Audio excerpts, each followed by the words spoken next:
Welcome to Wife Cheating Story. I hope you have an enjoyable and relaxing time listening. Let's get started. Before we begin, let me know where you're tuning in from down in the comments, and if you enjoy this story, don't forget to subscribe and turn on notifications so you never miss our next tale. Wood. It's a simple four-letter word, but it holds so much meaning. I have loved wood for as long as I can remember. It feels warm in my hands, and each piece is different. The smell of freshly cut wood is one of my favorites. It can be rough or smooth and comes in many colors. My grandfather sparked my love for this lovely material. He was a skilled carpenter, fixing and making wooden furniture for churches. He once carved a little wooden horse for me when I was 4. To others it looked like a simple toy, but I could see how he had brought that horse to life from a piece of wood. That horse still sits on my desk, smooth from years of handling. As I grew, I learned all I could from him. When I felt ready, he introduced me to other experts in woodworking. I learned my craft at their feet. Wood is my passion, but it is nothing compared to my love for my wife and daughter. However, there comes a point in life when you have to face hard truths, and I have reached that point. What concerns me? It is simple. After 10 years of what I thought was a happy marriage, I have discovered that my wife might be on the verge of being unfaithful. My name is David Peters, but my friends call me Dave. I've been married to Zoe for a decade. We live in a renovated barn in southern England with our young daughter and her pets. The barn is nestled in the beautiful countryside, surrounded by fields and close to a charming village. Zoe and I met 12 years ago at Brighton Art College. I was there to get a degree in interior design, which I needed to please my parents who supported my career choice. After 3 enjoyable years, I graduated with a focus on furniture design. Zoe was an artist, learning from a well-known teacher. She stood out in her class and has become one of the top portrait artists in southern England. Years ago, she was featured in an important exhibition in Brighton and received great reviews. She sold most of her works and has since gained more commissions. Like every proud husband, I think Zoe is the most beautiful woman in the world. She is a year younger than me, has long light brown hair, and always seems to have traces of paint in it. Her hair frames her unique face and bright blue eyes. She is 5'6", and I am captivated by her kind and cheerful nature. If she has one flaw, it is that she trusts people too easily. More than once, I have had to step in when things became tricky for her. At a party, a friend once called us the perfect couple. I had always thought we were right for each other, imperfections and all. Now, at 32, I have average looks 5'11" and reasonably fit from my labor-intensive work. My dark brown hair and blue-gray eyes fit my angular face. I turned my love for wood into a custom furniture business, creating items from local and carefully sourced exotic woods. My order book shows a healthy 2-year backlog, and in a good year I can finish over 20 pieces. Each piece can sell for as much as $25,000, depending on the size and complexity. Creating furniture pays my bills, but my real joy comes from uncovering the hidden beauty in unique pieces of wood. I see figures and creatures waiting to be revealed. One of my most treasured items is a tiny wooden box carved by an artist named John Fox. It fits in the palm of my hand and shows a curled-up cat. It's a charming piece that's also a useful box. John once explained that the wood would tell the artist what was inside, waiting to be found. Sometimes I feel that way when I hold a piece of wood. I have created several items that bring me joy, and I hope they do the same for others. Over the years, I have kept some creations to myself, ones that mean a lot to me. At a local pub once, I had a little hedgehog carving in my pocket. A woman walked in with her daughter, and a strong urge to share that hedgehog came over me. I gave it to her, and her eyes filled with tears as she thanked me. It was a touching moment. My work often reveals things that hold deep meaning to me. At first, I carved images of Zoe, and later our daughter joined those representations. I have never shown these to anyone, not even Zoe. They sit quietly in a locked cupboard in my workshop. Zoe, too, is passionate about her work. I could watch her paint for hours as she loses herself in her creativity. She becomes one with her art. More than once after a long day, I've had to gently take the brush from her hand, reminding her to take a break. I am not the only one watching her. I've noticed her stealing glances at me while I work, smiling as she quickly sketches in her ever-present notebook. One afternoon, I found her notebook on her bench, filled with charcoal drawings of me. There's an oil painting of me in our bedroom, showing me focused on the complicated piece I am making. This is her only finished painting of me. The other ones are smaller, less formal studies. She says I am her most difficult subject, and admits she has never been quite happy with how her art captures me. She feels she hasn't quite shown my true self in her paintings. She believes this painting is the closest she has come to showing how passionate I am about my woodwork. We first met on a sunny May afternoon during my last year of college. I was living with a few fellow students and an artist named Donald. That year, our house was part of the Brighton open house scheme because Donald was gaining recognition as a sculptor. If you don't know about this scheme, it's a great chance to visit artists in their homes and see their work. During this time, local artists turn their homes into temporary galleries. Our house was a popular stop, thanks to Donald's reputation, and he kindly allowed us to show some of our own art alongside his. I displayed a couple of my carvings and a desk and chair, which invited people to touch and feel their smooth shapes. I had a special piece placed at the center of the desk. I told anyone interested that if they could understand what it represented to me, then they deserved to keep it. Before this piece, I usually carved animals. This one was different. It came from a family loss. I had placed it respectfully on the table, and many visitors shared their thoughts about it. However, no one guessed its meaning. Some recognized it as a figurine, but none understood the emotions behind it. One day, a young woman picked up the piece. She turned it over in her hands, and her eyes filled with tears. I approached and asked, "What do you see?" She looked up at me and said, "A woman." Then she added, "A beautiful woman feeling deep sorrow for losing someone dear." She held my gaze and said, "This is your work." It wasn't a question. "And you knew her." Again, it wasn't a question. I nodded, feeling the pain of the memory. I explained, "The woman is my cousin. She lost her 6-month-old daughter unexpectedly. I had poured our family's grief into that piece along with my own. I had tried to give it to Gina, but she couldn't take it. It's too powerful," she told me. "I'd cry every time I saw it." So it stayed on a shelf in my room, waiting for someone who deserved it. That was the start of our connection. I offered to take her out to dinner, and she accepted with a smile. Over dinner, we shared our stories, and by the end, I felt a strong bond with her. On our way home, she moved closer to me, and we shared a quick, meaningful kiss. We took a step forward in our relationship and grew closer. We went on many dates over the next few weeks, and eventually, Zoe moved in with me during my last months of college. A year after she graduated, we got married. Now, we live in a renovated barn on the edge of a village in East Sussex, not too far from Brighton. After I graduated, my aunt sold me a property she had inherited at a reasonable price that I could afford. It included a rundown cottage, a barn, and a stable block on several acres. I sold the cottage and some land to a developer and used the money to turn the barn into a home. After moving in, I made plans to convert the long stable block into a workspace. I wanted one end for my workshop and the other for Zoe's studio, with an office and display area in between. Working with a local builder, it took several months to make the structure secure and then 6 more to transform it. I knew what we both wanted in our workspaces. We made it a place for our creativity. To meet insurance requirements, we installed a security system. Later, we added cameras outside and in the office and workshop. Zoe decided against having cameras in her studio, wanting to respect her model's privacy. The summer after Zoe graduated, we had a small wedding with family and close friends. We spent several years establishing our careers, building confidence, and finding clients to support us. In those early days, we often waited anxiously for checks to pay our bills and buy groceries, living on ups and downs.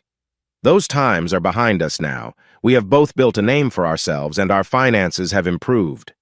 Life is comfortable, and we can provide for our daughter Siobhan, sending her to a good private school in the village. We participate in village life, and Siobhan loves the local pub's family-friendly restaurant. When the village cricket team needed players, I occasionally joined. We were invited to the local golf and sports club. We aren't very interested in golf, but we enjoy tennis and badminton. There's also a sauna and a pool that Siobhan enjoys. Outside the club, we love hiking. The South Downs near us offer many trails. Zoe is a fantastic cook, and during the summer, outdoor dinner parties in our garden became part of our social life. Like many couples, we have our little arguments, but never let them linger. We could always talk things through. Looking back, Zoe's hesitation to discuss a later situation should have warned me there was more beneath the surface. I'm not overly jealous, as I trust Zoe, but I wouldn't ignore it if someone approached her in an inappropriate way. I had to keep my jealousy in check, especially at the studio, with so many attractive people around her. We had agreed on some rules that worked for us. If someone wanted a portrait, I made sure I was nearby. I had seen many models posing for her, some very beautiful. She always stayed calm and collected. When she noticed me watching, she would smile before returning to her paints. At first, this rule applied only to men, but after a couple of female sitters caused some problems, we decided to include everyone. Zoe also didn't take commissions that required her to paint away from her studio. The only exception was the small group of professional models she trusted, most of whom became friends over time. Recently, she mentioned a possible commission. A good friend, Linda, told her about a business college looking for someone to paint the finance director's portrait. We were sitting at the kitchen table. Zoe had just dropped our daughter off at kindergarten and picked up some fresh croissants from the bakery on her way back. As we buttered the warm croissants, she said, "I got an interesting call from Linda yesterday. She showed her new finance director, Marcus Ford, that painting of Paul I did, and he liked it so much he wants something similar." Here's a bit of backstory. Linda was Zoe's flatmate when we first met, and we've remained close friends. She always had the latest news about Zoe. I knew the painting she mentioned. It was a gift Zoe had made for Linda and Paul's 10th anniversary. It was a portrait of Paul, and the other was of Linda, both hanging in their bedroom. Zoe wanted to paint them together, but Linda suggested they should be separate for surprise. Linda had modeled for Zoe before, and her previous painting was one of Zoe's favorites. The original is displayed in a gallery in London. To keep the surprise for Paul, Zoe rarely painted just from photographs, but she agreed this time since she could fill in details using Linda's photos. Both paintings showed the couple tastefully, displaying Zoe's skill in capturing intimacy while keeping things appropriate. When she revealed the paintings, Zoe refused payment, and I helped Paul hang them in their bedroom. Now, Marcus wanted a painting of himself, and I guessed he desired a similar style to Paul's. I was surprised that he would want a painting shown to him. Zoe shook her head. "Oh, I doubt he's seen the originals. Linda said he just saw a photo of Paul's on her phone." I replied, "So he wants a painting of himself, right?" I joked in a silly voice, which made her smile. "He's a bit full of himself, isn't he?" I noted. She nodded in agreement, telling me he was convinced of his own importance and could be difficult if upset. Linda had asked Zoe to consider the commission as a favor to keep him happy. It sounded like Zoe wasn't comfortable working with him, and I didn't think that reason was good enough for her to take the job. I asked Linda whether Marcus wanted something similar to the pair of paintings. "I don't know. I'll ask him when he calls." That call came a few days later while I was out. When I returned, Zoe told me the news. "He only wants one of himself, so I guess he isn't in a relationship," she said. She paused. "He gave me an odd vibe, and I'm not sure I want to take the commission. He pushed me to say yes right away. I told him I need to meet clients first, and even then, it doesn't mean I'll agree." She came around the table, leaned against me, and whispered, "One day, I will paint a great version of you to replace the one in our bedroom." I turned in my chair and smiled. "Why paint me when you have the real thing?" I joked. She laughed and teased, "Because then I can have both." As we exchanged playful words, she wrapped her arms around me and looked into my eyes. We shared a brief moment that felt special. Later, we were in a rush when Geraldine arrived. She was an old family friend, a barrister wanting a portrait for her new appointment. She insisted that Zoe take on the commission. I had known Geraldine since I was young, and our families had spent summers together. She had even been my first crush when I was a teenager. We greeted her warmly, and she smiled at us, noticing our wet hair. Zoe took her to the studio while I went to my workshop to finish a sideboard. But that project felt unimportant that day. Instead, I took a piece of zebra wood that I had saved from a project earlier that year. It had been sitting on a shelf for months. I felt there was something special inside it. Back then, I wasn't sure what it was, but now I see its value. Twice I had to hide it when Zoe came into my workroom. I don't know why I felt the need to keep it from her, but it seemed necessary. It was mid-afternoon when I finally felt happy with my work. On the bench in front of me lay a 10-inch tall carved figure. To me, it showed a moment of calm and connection. The head was a simple oval shape, tilted back as if resting, with hair flowing gently. One hand reached out, while the other rested on her waist. One leg was straight, the other slightly bent, giving a sense of openness. The smooth curves of the wood highlighted its beauty. The wood seemed to shine with a warm glow. I planned to finish it with my favorite beeswax polish, which would bring out the lovely patterns in the wood grain. I straightened up, stretching my back, which had begun to ache from working.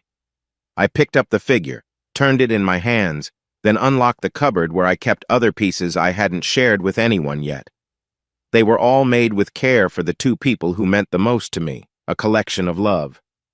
An hour later, I brushed my hand across the sideboard I meant to work on all day. It was polished and ready for the client, a beautiful piece of art. But it felt dull compared to the treasures in the cupboard. The studio was dark by then. I set the alarm, locked up, and walked home. The kitchen welcomed me with warmth, as did my two girls, sitting together at the table. The sweet smell of baking filled the air. I greeted Zoe and lifted my daughter into my arms. She giggled, moving around as I nuzzled her belly. "Isn't Daddy silly?"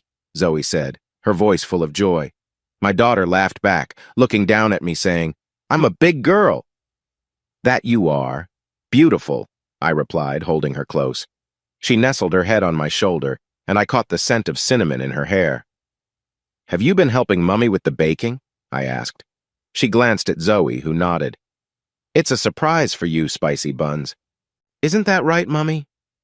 "Oh, how did you guess they were my favorites?" Zoe whispered to her. Zoe stood up to take Siobhan from me. "Daddy needs to wash up while we check on the buns." I took the hint, quickly showering and changing into clean clothes. As I stood on the landing, looking down at Zoe and Siobhan, I realized it had been a nice day. A week later, we met Marcus for the first time. His arrival matched his character well. A bright red Porsche convertible zipped up our drive, scattering gravel as it came to a stop. The driver ignored the slow sign and stepped out, brushing back his wind-tossed hair. We moved toward the kitchen door to greet him. He was over 6 feet tall, a sharp-looking man in a suit, with brown eyes and light brown hair neatly styled. "Hi, you must be the lovely Zoe I've heard about," he said, focusing on her as he extended his hand. She shook it politely, replying, "Nice to meet you," and then introduced me, saying, "This is my husband, Dave." I extended my hand as well, and he shook it firmly, but his face showed a brief sigh before he tucked his hand behind his back, speaking to Zoe. "Oh, right. Linda mentioned you were married to a carpenter." Seemingly ignoring me, he stepped closer to Zoe. I exchanged a surprised glance with her as she shrugged in confusion. "Shall we discuss the schedule and payment details?" Marcus suggested. Zoe looked taken aback, confirming that she hadn't agreed to the commission yet. I unlocked the entrance to the studios and turned off the alarm. The entrance opened into a shared space with a reception area, an office, and a gallery, which led to a restroom and changing area for Zoe's models. Zoe guided Marcus to a group of chairs and served him coffee while I turned on the lights in her studio and workspace. When I rejoined them in the office, I noticed some tension in the air. Zoe shook her head as I poured myself coffee and took a seat on the old couch, trying to stay out of it but wanting to listen. "I'm sorry, but it's a rule we have," she said.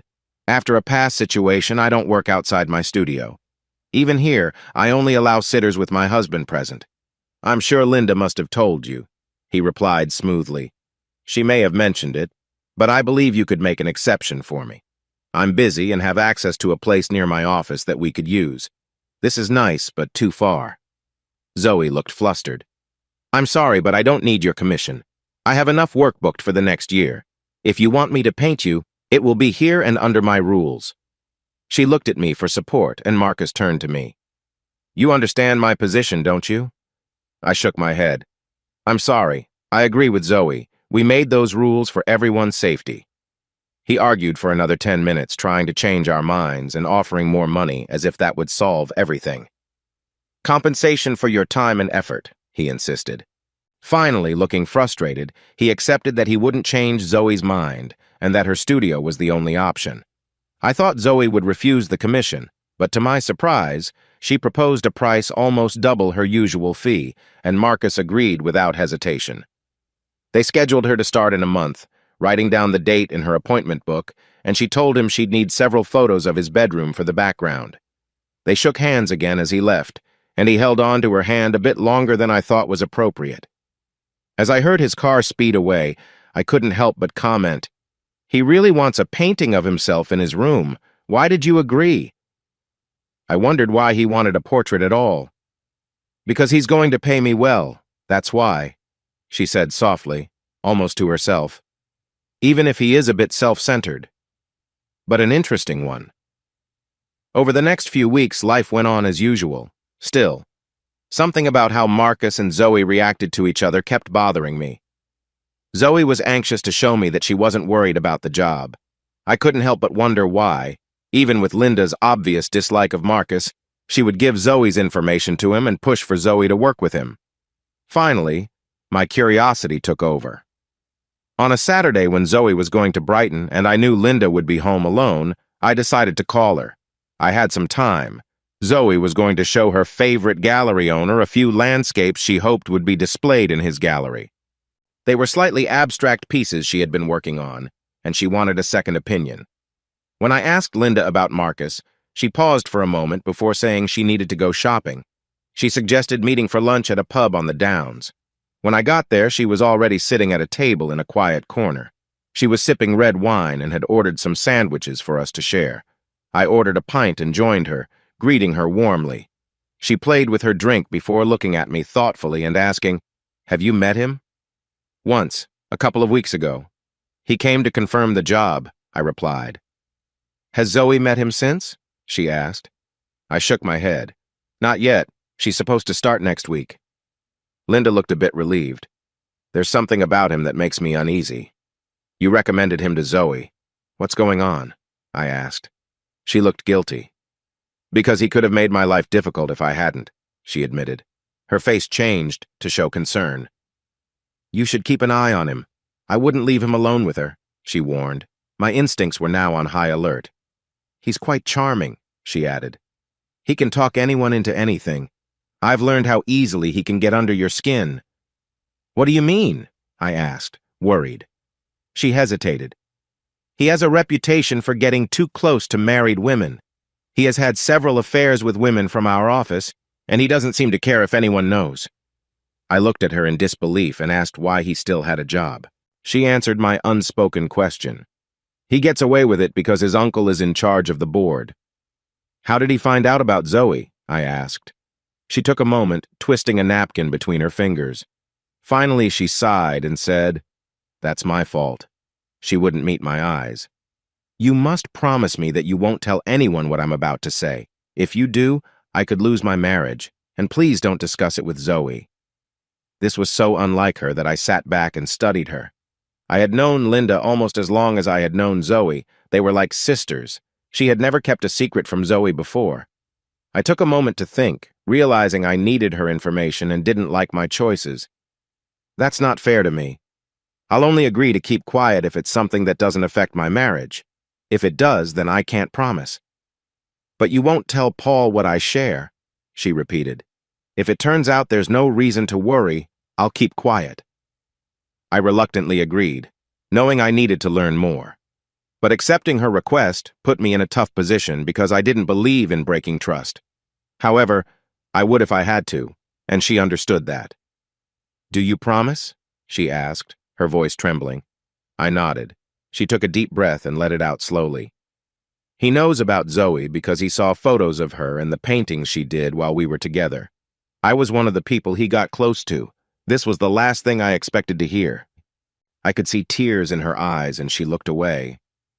"I know this sounds bad, but I got caught up in him. I love Paul. I never thought about being with anyone else. It was confusing." "How did it happen?" I asked, unsure if I really wanted to know. She sighed. "About 3 months ago, he asked for my help at a meeting with some important people. It turned into a long day, and he invited me to dinner afterward. I thought it would end late, and Paul was okay with it." She paused, looking regretful. Looking back, I wish I had said no. Marcus convinced me to stay, and after a few drinks, I found it hard to say no. It was exciting, and now I don't understand why I know Paul is a better person. She watched me, waiting for my reaction. I motioned for her to continue. She spoke flatly, as if she were recounting someone else's story. After that first time, I told him to stop, but a week later he came into my office when I was working late, and I found it hard to resist him. As long as he found me alone, I struggled to say no. This went on for a month, and soon others at the office started to notice. I interrupted her, more concerned about Marcus's intentions than hearing about her troubles. "Linda, how does Zoe fit into this?" I asked. She raised her hand, gesturing for me to wait. "I'm getting there. Remember a month ago? Paul was away for a weekend?" I nodded, recalling the gift she had given him for his birthday. "Marcus showed up unexpectedly at my house while Paul was away. I had tried to keep him away from my family, and I wasn't ready for his visit. Luckily, our kids were at a sleepover, but I'm not sure that would have made much difference. He walked in with confidence and took me into the kitchen. It seemed he had learned that Paul was gone, and suddenly, I felt overwhelmed by the situation.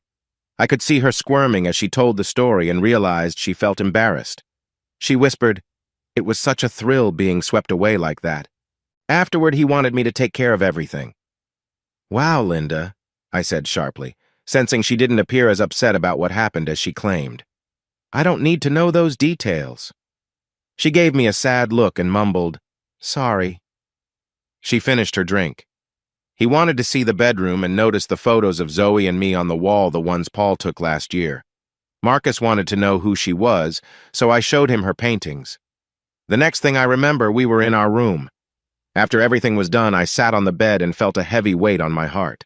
I looked around and saw reminders of Paul and our kids. It hit me how naive I had been. It felt empty, and I felt sick. A wave of nausea hit me as I yelled at Marcus to leave. I couldn't understand why, after all he had done, she would still guide him toward Zoe. She looked at me, clearly pained, because he promised to leave me alone and not tell Paul if I could get Zoe to consider his offer.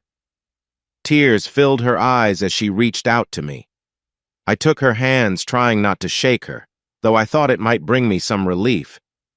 He tried to tell me he only wanted Zoe for a painting, but I didn't believe him. That's just a way for him to win her over. I know Zoe can be too trusting, and I'm sorry, but I doubt she'll see through his charm. This felt serious. "I won't let her be alone with him, I promise," I told her. I understood Linda's worries about Zoe. She could easily miss the problem until it was too late. "I need to go back," she said. "I didn't mean to share everything, but it's important for you to see how easily he can influence her." She pointed to herself. "I'm a perfect example of his charm. Has he tried to approach her?" "He did, but she said no." At first, there were a few awkward moments when she started using the studio. Now she would only go in if there was a model and if I was close by. "Good. If she can keep him away long enough, he'll get bored and look for someone else. He doesn't stick around." I wanted to know when he would be back. I didn't want to run into him again. Now my concern grew. "Linda, we can't keep this from Zoe. She needs to know who he is." She looked anxious. "Dave, you can't tell her. If you do, Paul will find out. I know he will. I'd lose him and our family would break apart. Please promise to stay quiet." She waited for my answer. I thought I knew what she wanted to hear, so with a sigh I said, "I'll keep quiet for now, but only if you agree to talk to Zoe if it gets serious. You don't have to share everything about your relationship, but you need to tell her about his character. You can say someone else confided in you." Finally, she nodded and stood to leave. I stood as well, and she hugged me with tears in her eyes before she walked out. I sat down again and finished my drink, not touching the sandwiches since my appetite had vanished. I thought about my options, but there weren't many, and none seemed good. The obvious choice was to tell Zoe everything about Linda and accept the fallout, something I didn't want to deal with. If necessary, I would. My marriage was more important. In the short term, I would try to convince Zoe to drop the commission, and if that didn't work, I would stay alert. That evening, I started on option 2, only to face one of her traits that didn't often show. Sometimes she could be quite stubborn if she felt she was right. Unfortunately, tonight was one of those times. She believed she could handle Marcus and was doing it to help Linda. It didn't help my case that she pointed out this was her most profitable commission. "We don't need his money," I said. "Besides, I've been hearing strange things about him." I tried to give her a simplified version of Linda's story, suggesting that Marcus had involvement with one of Linda's work friends. Zoe looked at me thoughtfully, then said, "I'll be fine. Just stay nearby while he's around." She paused. "I'll try to limit his sessions. I can probably manage with only 5 if I'm lucky." I agreed. That was all I could hope for. The next time Marcus met Zoe, he turned on the charm. I expected to stay alert while he was in the studio and planned to be present at all times. Unfortunately, things took a turn. The next weekend was the golf club's summer dance. As usual, we went as a group with Linda and Paul.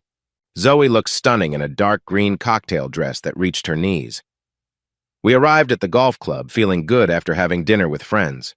Past experiences told us that the food at the dance would be scarce and not great. While we ate, we planned a family ski trip for the next year. Siobhan and their kids were now old enough to enjoy it. This was the first time I had seen Linda since our talk. She seemed uneasy around me, and I acted cool in return. Zoe noticed and pulled me aside, asking if there was a problem between me and Linda. I brushed it off, saying I was still a bit upset with Linda for her role in the situation with Marcus. "I think she should have checked with you before giving him your details. She thought she was helping you." "One that could cause problems for us," I pointed out. "It's not her fault," Zoe insisted. "You should apologize. I'm sure he will be polite." "He better be. If he isn't, I don't care how much he's paying you. He'll be out of here. Remember how he treated me? I'm just a carpenter," I said bitterly. She gave me a sympathetic smile. "He did upset you, didn't he? I'll make sure he knows that if he misbehaves, I'll cancel the commission." At the golf club, we found a table on the side of the stage while a band played classic dance tunes. I enjoy dancing, especially with Zoe, but I admit I'm not very good at it. I felt proud when we managed to dance without stepping on her toes. Zoe and Paul, though, were great dancers. They had taken lessons when they were younger. Usually, Linda and I would take a step back and let Zoe and Paul show off their skills. After a couple of hours, everything changed. Linda and I were enjoying drinks while watching Paul and Zoe dance. The tension between us had lessened. Then I faced my ongoing concern. Linda looked around the room, going pale and trembling. No, he can't be here." Her eyes fixed on the bar to our left. I followed her gaze but didn't understand her worry until Marcus appeared, chatting with a blonde woman and a couple I recognized. Marcus had one hand on the woman's shoulder and in the other, he held a drink.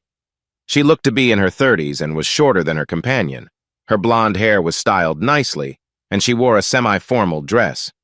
"What's he doing here?" I asked. "I don't know," she said anxiously. "He's not a member, so he must be a guest of the Pattersons."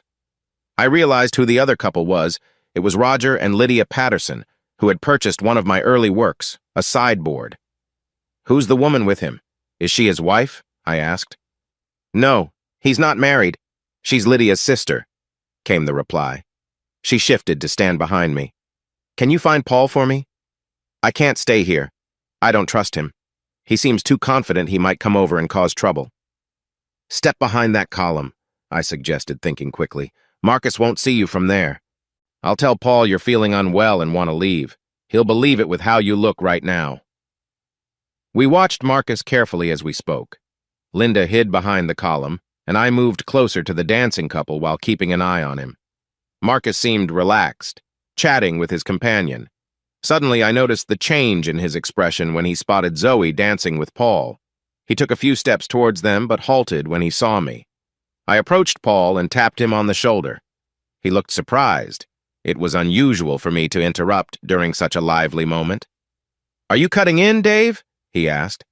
I shook my head. "No, it's not that. I would want to dance with my lovely wife," I quickly added, noticing Zoe's frown. "Linda is feeling unwell and wants to leave." Paul looked over at her. "She does look unwell," he said. We headed back to Linda, who didn't take long to persuade Paul they should go.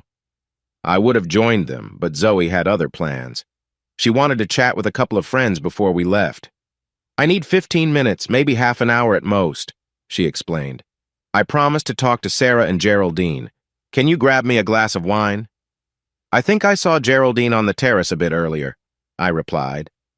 Thanks, she said, heading toward Sarah. The bar was busy and it took some time to get our drinks. Just as I started to look for Zoe, an old college friend caught my attention, and it took me 10 minutes to break away. I scanned the room and saw Sarah, but Zoe was still missing.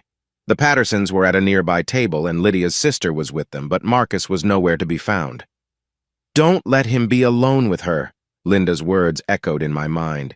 She's probably on the terrace, I thought, and headed outside. The evening air was warm with a gentle breeze. The terrace was lit with fairy lights and oil lamps. At first I couldn't spot her, but finally I found Zoe sitting with Geraldine at a table partially hidden by a bush. I felt relaxed, but then I caught sight of Marcus on the other side of Zoe, hidden by the foliage. His hand was casually next to Zoe's forearm, and she was laughing at something he said. When he noticed me coming, he quickly pulled his hand away and shifted his chair away from her. He had backed himself into a corner and couldn't escape fast enough. I placed Zoe's drink in front of her and took a chair between her and Geraldine, putting myself directly across from Marcus. He shifted to face Geraldine. I greeted her and Zoe squeezed my hand. A tense silence fell as we all stared at Marcus.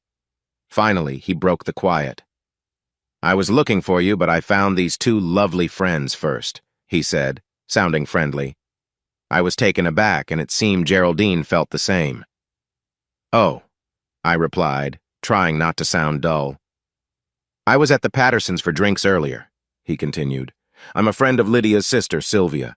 I saw their beautiful sideboard, and Lydia mentioned you made it. I nodded, recalling it was one of my first pieces. Not a bad start for a carpenter, I added, thinking back to what he had called me earlier. Marcus seemed to brush off my comment, but I saw Zoe looking embarrassed and Geraldine confused. I'd like to order something similar, he said. An entertainment cabinet for my place. What would that cost? I smiled knowingly. I had no interest in taking on a commission from him. I'm afraid my order book is full for another 2 years.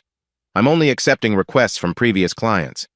If I even considered it, it would be over $35,000 with a $10,000 deposit, I replied, regretting my honesty as I sensed the mood shifting. That's quite a bit for furniture, he observed dryly, then turned to Zoe. I look forward to starting with you next week. I admire your work. Zoe blushed, looking even more endearing. She defended me, saying, Dave doesn't just make furniture. His pieces are like art. Marcus raised his hands in a mock surrender. I didn't mean to lessen David's talent, but I know which of your works I prefer, he said, this time with a sharper tone. Zoe often felt shy about her craft, and I could see how she enjoyed his compliments. I watched as she changed from bashful to happy, which made me realize I had a challenge to face. Geraldine saved me by announcing she needed to step away and taking Zoe with her, which felt like a relief. I could tell Marcus wanted more attention, but I decided he had spoken enough for one evening. I turned my back and went indoors to meet Zoe when she returned. I found her near the restrooms, looking a bit embarrassed as Geraldine animatedly spoke to her. When I approached, Geraldine fell silent and Zoe hugged her before coming over to me. Can we leave, please? She asked, turning to Geraldine to say, Come see me on Monday. Geraldine agreed, and we headed out. I glanced back and saw Marcus at the terrace entrance watching us. I resisted the urge to react and simply wrapped my arm around Zoe, making sure he saw us together. She moved closer and wrapped her arm around my waist. I love you, I quietly said in her ear. I know I don't deserve you, she replied softly. We reached the car and I turned to look at her. I've loved you since the day we met. You mean the world to me. Every night I go to sleep thankful for another day with you and Siobhan. She rested her head against my chest and whispered, I love you so much it feels overwhelming. On the way home, she rested her hand gently on my thigh. Jane, the babysitter, told us Siobhan had been a good girl. I paid her, and as usual, gave her a ride home. Although she lived next door, her house was a half-mile down a dark road. When I got back, Zoe had checked on Siobhan and changed into comfy clothes. She had already poured me a glass of my favorite drink and some wine for herself. I hung my jacket over a chair and set my tie on the table. We took our drinks to the patio because the evening was still nice. She sat close to me on the bench and curled up next to me. I sat for a moment, thinking about how to bring up Marcus's behavior, but Zoe spoke first. Geraldine is worried about Marcus. She feels he has hidden intentions. I told her she was overreacting. He's just being friendly. You're not the only one who thinks that, I replied. Please don't tell me you are worried about him too. I answered coldly. Why would I be worried? I don't trust him, I responded firmly. I told you what Linda said about him last week. He has a reputation at her office for being overly friendly. She mentioned he has been involved with a couple of women this year, and now one of them is going through a difficult separation. You didn't tell me that earlier. When did you find out? Linda saw him tonight and mentioned it casually. She just learned about the separation a few days ago. I made that up quickly. I didn't care if Zoe checked with Linda. That was up to her. But if it made Zoe question Marcus, I was fine with that. Zoe shook her head. Dave, I'm happy. No, I'm very happy in my marriage. There are only two people I love, and they are both here with me now. You've got nothing to worry about. She gently stroked my arm. She looked into my eyes and said, There has always been, and there will always be one man in my life, and that's you. I responded as best I could. I lifted her a bit and she wrapped her arms around me.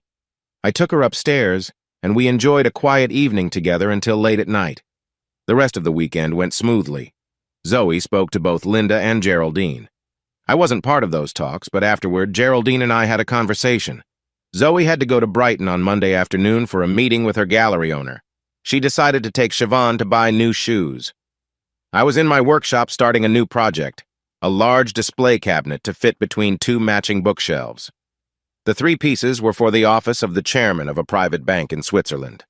It would be a big job and take me at least 4 weeks to finish. I picked the wood I needed. The bell in the workroom rang. I had a sensor at the entrance of our drive that rang bells in my studio and the house. It wasn't for security, but it alerted us when someone was visiting. It had saved Zoe and me from several awkward moments before. Geraldine pulled up and got out of her car. Geraldine, how is my learned friend? I asked with a smile. She grinned at me. I think you should make her a cup of coffee as a peace offering.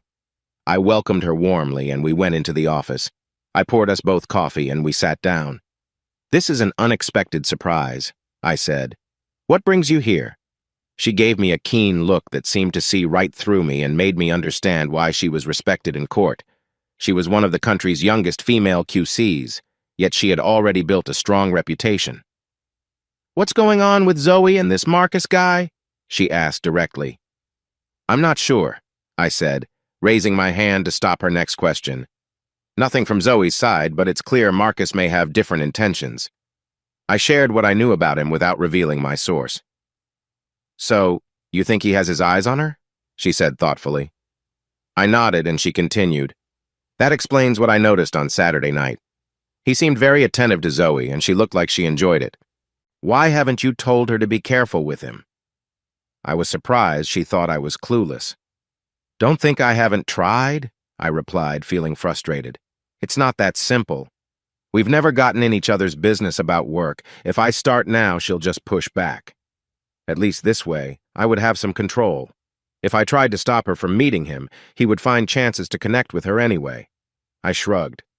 I've already tried and she wasn't open to it. She thinks she can handle it. She sighed. You might be right, but it's a risky path. He's clearly smart and quite charming. Look how he made it seem like he was only talking to her while he waited to speak with you. And he gave her compliments that she seemed to enjoy.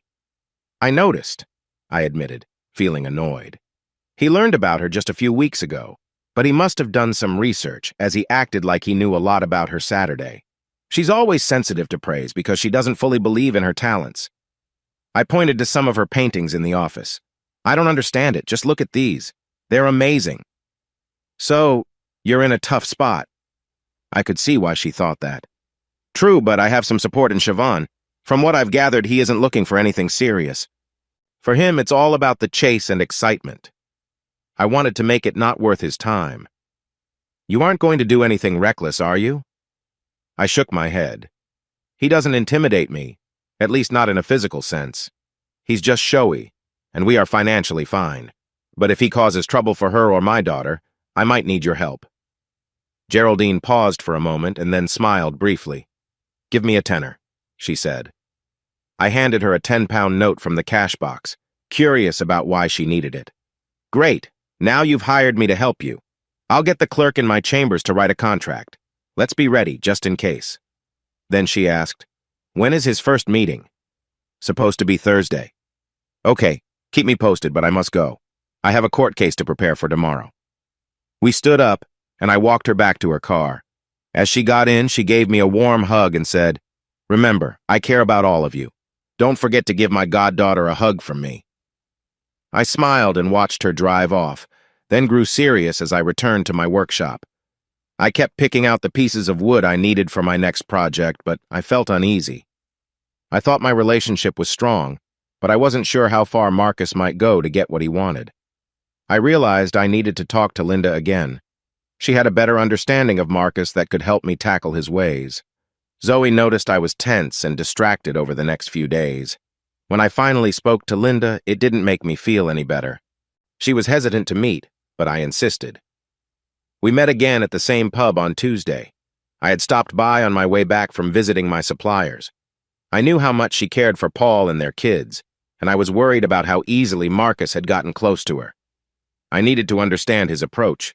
The problem was Linda couldn't pinpoint anything specific. "He just knows what to say and when," she said, sounding frustrated. "He checked all my boxes, and I was drawn to him before I knew it. He made me question my feelings for Paul, and I can't forgive him for that." She was close to crying and had to take a few deep breaths to continue. "He knows how to make you feel special, like he really cares about you. We had a few nice talks before that night in London, but nothing unusual. That evening, though, he was charming and a perfect gentleman at dinner. He made me feel appreciated and always turned to me when they asked questions. When he suggested we go to his room to talk more, it felt natural. I was taken in by him." She squeezed my hand as she spoke. "You might not want to hear this, Dave, but for those few hours, he made me feel alive. I couldn't stop myself any more than I could stop the ocean." "I understand," was all I could say back. "There is something good in this, but it's not much use to you right now." I was ready to hear anything that might help. "What is it?" I asked. "Once you see the real Marcus, the charm fades and he can't get it back. We all feel the same way about him. So I just need him to show her the real Marcus before anything goes further. Do you have any ideas on how to do that?" Sadly, she shook her head. The sun rose on Thursday, and I prepared to face him. It was actually pretty boring. He arrived on time and drove calmly to the studio. I watched them through the open door as he sat for Zoe and listened to their light conversation. He thanked her when he left and waved to me. I felt like a phony, and I guessed that was his goal. Zoe didn't say anything, but she knew I hadn't been focused during the 3 hours he was there. I had never done that before. At breakfast on the day of his next visit, I was reassured that while my support was noted, I should keep working as usual. I decided to keep the power tools off and work quietly while the door between the studio and the workshop stayed open. I could hear bits of their conversation. Most of it sounded harmless, but he often complimented her. After he left, I saw her writing in her appointment diary. Originally, she thought it would take her about 4 or 5 sessions to finish the painting, but now she had added 6 more sessions.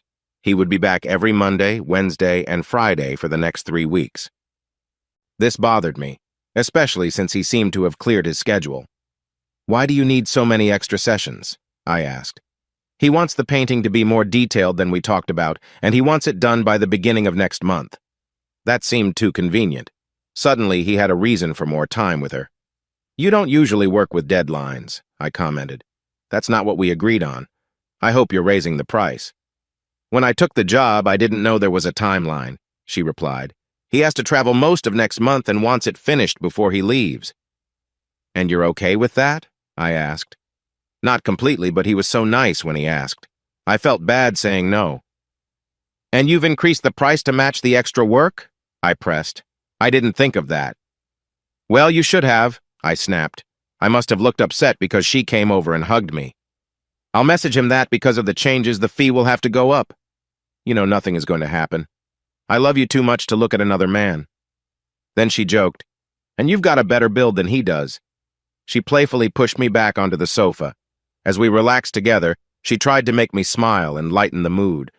The next morning, a call to Linda confirmed my worries about his new timeline. After checking with Marcus's assistant, she found he had lied to Zoe. His diary only had a brief trip planned for the next month. The deadline he gave was just a trick to spend more time with Zoe, and the idea for a more detailed painting was for the same reason. Later that afternoon, I sat in the garden. I had gone to pick up our daughter from school, so I had finished early. Siobhan was at home redecorating the kitchen with her mother. I took to the patio to enjoy a drink in peace. After a few bottles of a local ale, I came up with a plan. The next day, I would casually mention that I might have been wrong about Marcus and see if he was serious about that piece of furniture he talked about. Then, I would reach out to his assistant to set up an appointment while he was supposedly away. This way, I could catch him in his lie. After a couple more drinks, my plan started to fall apart. Of course, Zoe would understand why I wanted to meet with him. I reminded myself that all I had to do was ask him directly on his next visit. Then I thought maybe I was worrying too much about Zoe's time with Marcus. She hadn't changed. She was still caring and loving. There were no hidden calls or signs that she was interested in him, and it seemed she was concerned about my stress. She gently touched my neck to bring me back to reality and noticed the empty beer bottles in front of me. "Are we okay, love? You look worried." I should have been honest, but instead I hugged her and said everything was fine. Monday was the start of Marcus's extra sessions, and I worked quietly with the doors open. I could hear snatches of laughter and conversation coming through. I was putting things away when he left because it was time for me to pick up our daughter. I followed him down the drive. He turned left while I went the other way. When I picked up Siobhan, her teacher reminded me that I had agreed to help build a climbing frame with other fathers on Wednesday. That was when Marcus would be back, and there was no way I could back out of my promise. When we got home, I told Zoe, "There's an issue with his next visit. I completely forgot I had plans to help at the kindergarten. I can't get out of it because it was my idea from the start. You will have to change your plans, Marcus." "I don't think that will be a problem," she replied. "He has been very nice and understanding so far." She tried calling him, but he didn't answer. Then she called his office and spoke to his assistant. I heard Zoe say she was canceling Marcus's appointment on Wednesday due to a scheduling issue, but she would see him at his next appointment on Friday, and then she hung up. "That's sorted," she said. "I can use the time to finish Geraldine's portrait." That Wednesday morning, I loaded a toolbox into our old Land Rover and headed to the village.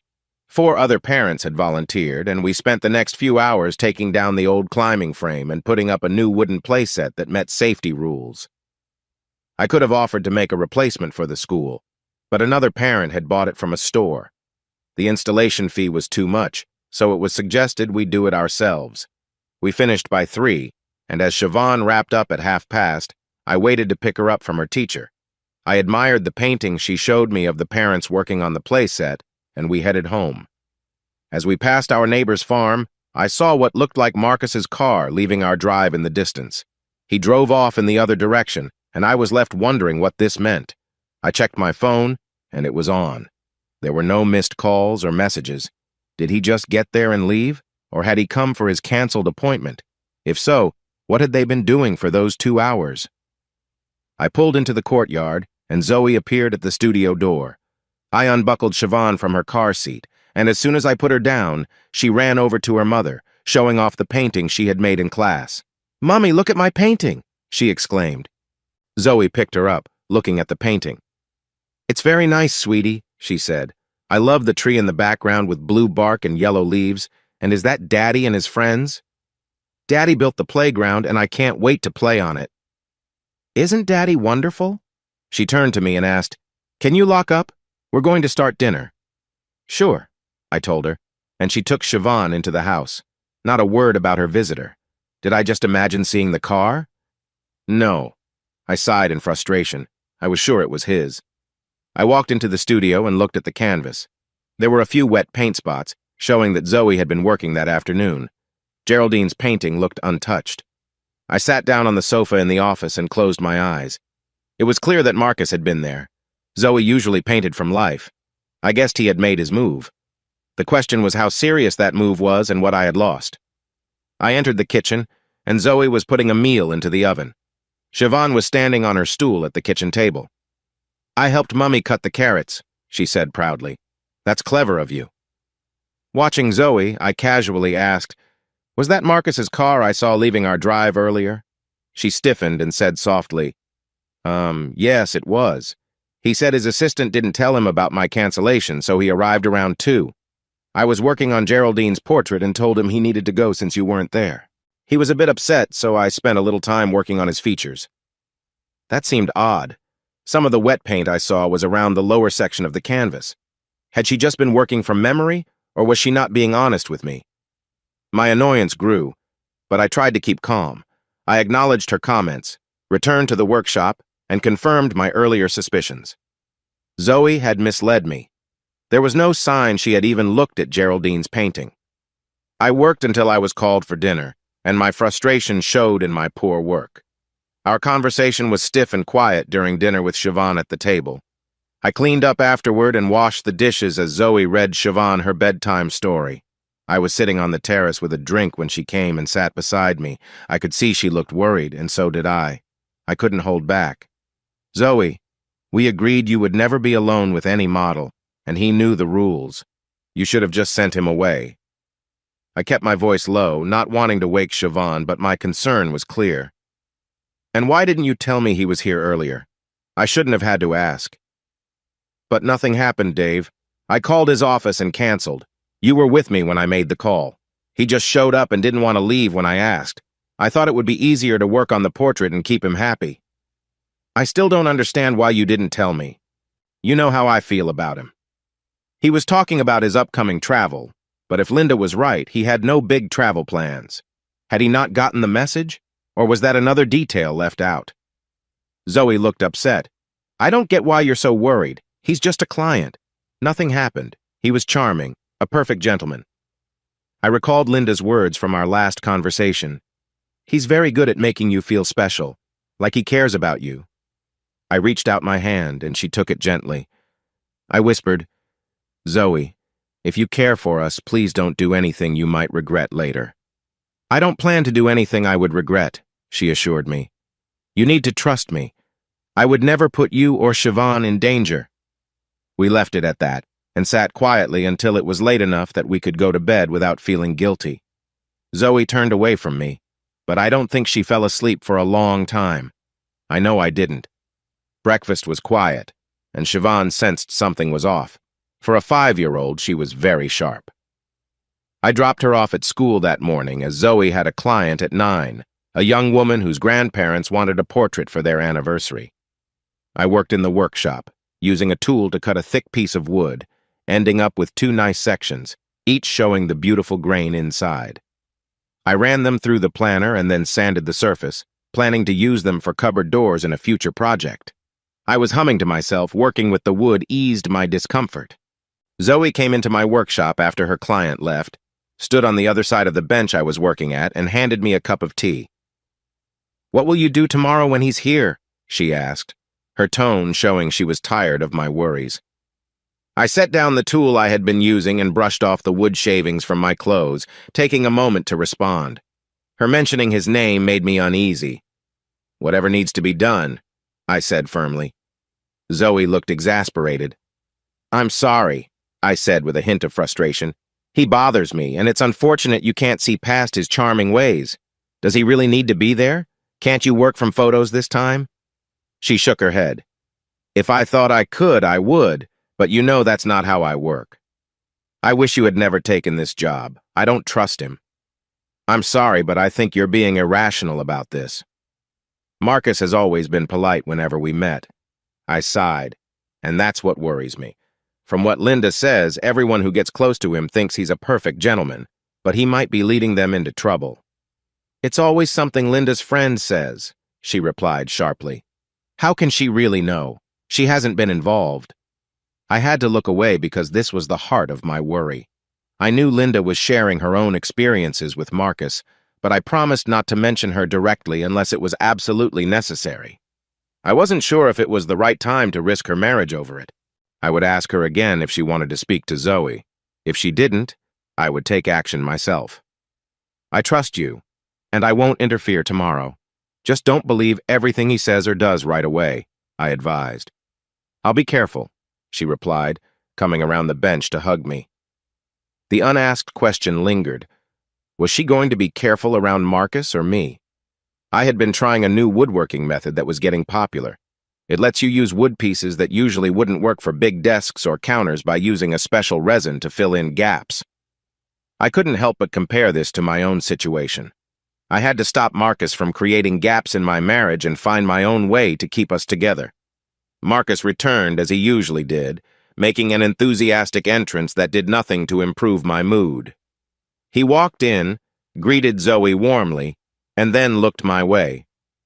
I thought you'd be able to read, I said with a hint of sarcasm. He looked at me, puzzled. There's a clear sign at the gate saying to drive slowly because of children and pets. If that's hard to understand, you can just park at the entrance, I continued. His expression changed, and I knew he didn't like my tone. It's a powerful car. I cut him off. And you have a heavy foot. Please don't let that happen again. Zoe looked nervous and quickly guided Marcus toward the studio. When she looked back at me, she gave a worried smile.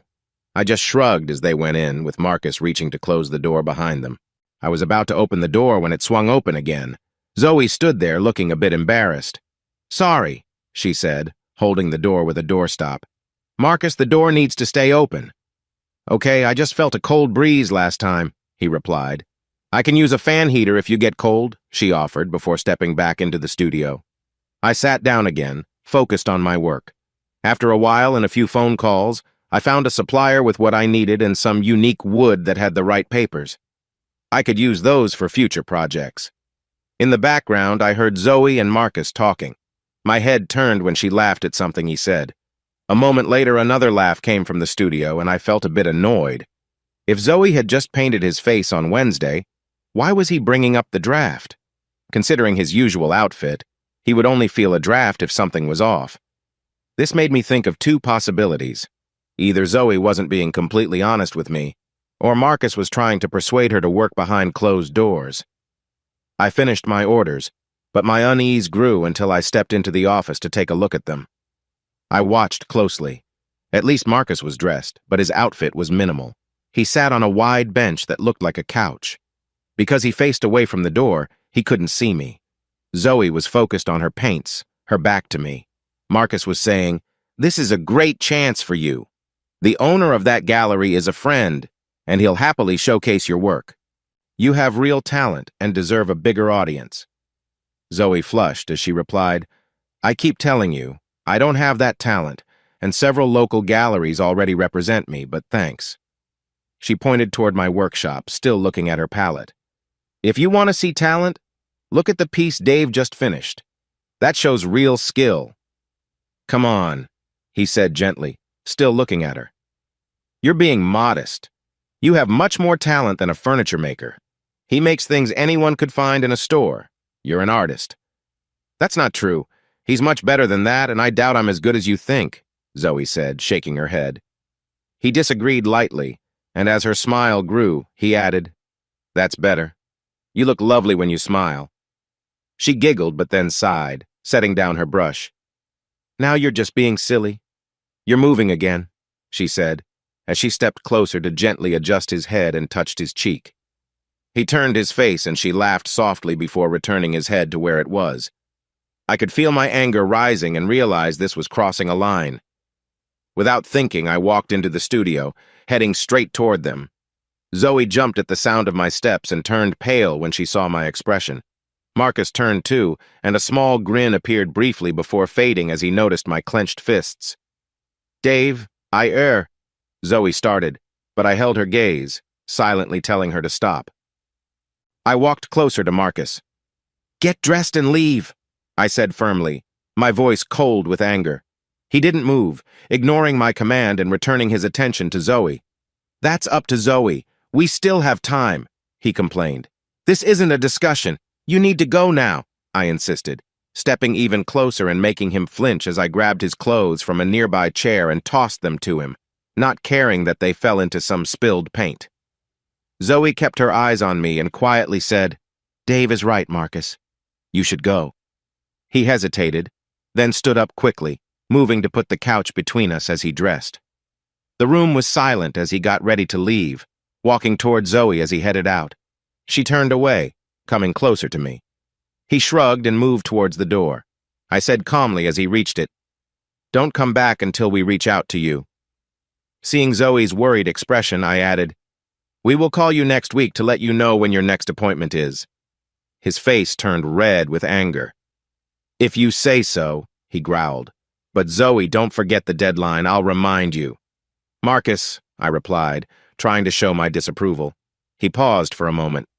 "We don't let clients set deadlines," I said firmly. "We don't work for you, and you can't just set one because you want to. I'm very close," I said, showing him my fingers nearly touching, wanting her to drop the commission and ignore the painting. He glared at me and said, "Fine, Zoe, I'll call on Monday to check." With that, he left. I stepped to the doorway to watch him get in his car and drive away, kicking up gravel behind him. I found Zoe slumped on the sofa in the office. She looked up at me with a scared face, probably thinking I was upset. I was, but mainly about him, not her. A tricky person was manipulating her. This was a game he was good at and seemed to enjoy. He didn't care who he hurt while going after what he wanted. I had pushed him back, but I knew he wouldn't give up easily. When I looked at her, I felt disappointment. How many times did I need to warn her? "Dave, nothing happened. Trust me," she whispered. I sat beside her and she leaned her head on my arm. "That's not what I saw. If I hadn't come in, how far would you have gone? You feel something for him, don't you?" I said. She shook her head, but then stopped and looked at me with red eyes. "I don't know.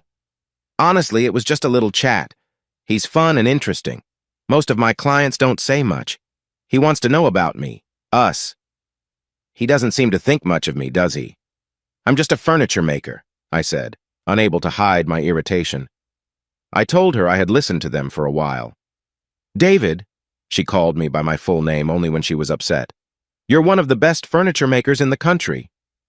She held one of my hands between hers. "You have more talent than I do." I ignored her praise and asked, "But what will you do?" She squeezed my hand. "I want to finish the painting. Please don't make me stop. I can feel it's going to be one of my best pieces. I know he's arrogant, but he's also charming, and that comes through in the painting." She paused and added casually, "And he said I could submit it to the Royal Academy." My frustration grew. I had tried to convince her to submit her work to the Academy for years. The only piece she thought about submitting was one of me working, and she'd always refused. "Well, isn't that great?" I snapped. "I've tried to get you to submit a piece before, but one word from him, and it's a yes." It made me want to take the canvas from the easel, but I got up. Zoe grabbed my arm, tears in her eyes as she pulled me back down. It's not what it seems. I don't know if I will submit it. He mentioned it, and I thought, why not? Until it's finished, I won't know if it's good enough." "You need to think carefully about where this could lead. We don't need his money." She looked at me sadly. "Please, I don't care about the money. I've put too much into it already. Even you can see it's too good to leave incomplete," she pleaded, making me take a second look at the piece. She was right. The canvas was full of power and feeling, even unfinished. I thought it would hurt her if I made her stop, and I didn't want to think about how that would affect our marriage. With my frustration still clear, I said, "Call him and tell him he can't come on Monday. We won't repeat last week's mistake." She nodded. "I understand. I'll make sure he knows he's not coming until told." "Can we talk about this later when you feel calmer?" I agreed, hoping the time would help me think of a solution. Glancing at the clock and wanting to change the subject, I asked, "Do you want me to pick up Siobhan?" I saw her relax a bit, grateful for the change in topic. She shook her head, grabbed the car keys from the desk. "No, it's my turn." She paused in the doorway and suggested, "Why don't we all go to Brighton? Let Siobhan enjoy the pier and eat something?" "That sounds good," I said, remembering one of our responsibilities. "Don't forget that Siobhan's half-term is the week after next, and we agreed to close the studios." She stopped and looked at me, realizing the meaning. The upcoming break would mean she'd lose another week due to Marcus's new deadline. From her expression, I could tell she hadn't thought of that. After today, it would take me days to agree again, and she might only get one more chance to work on her painting before the break.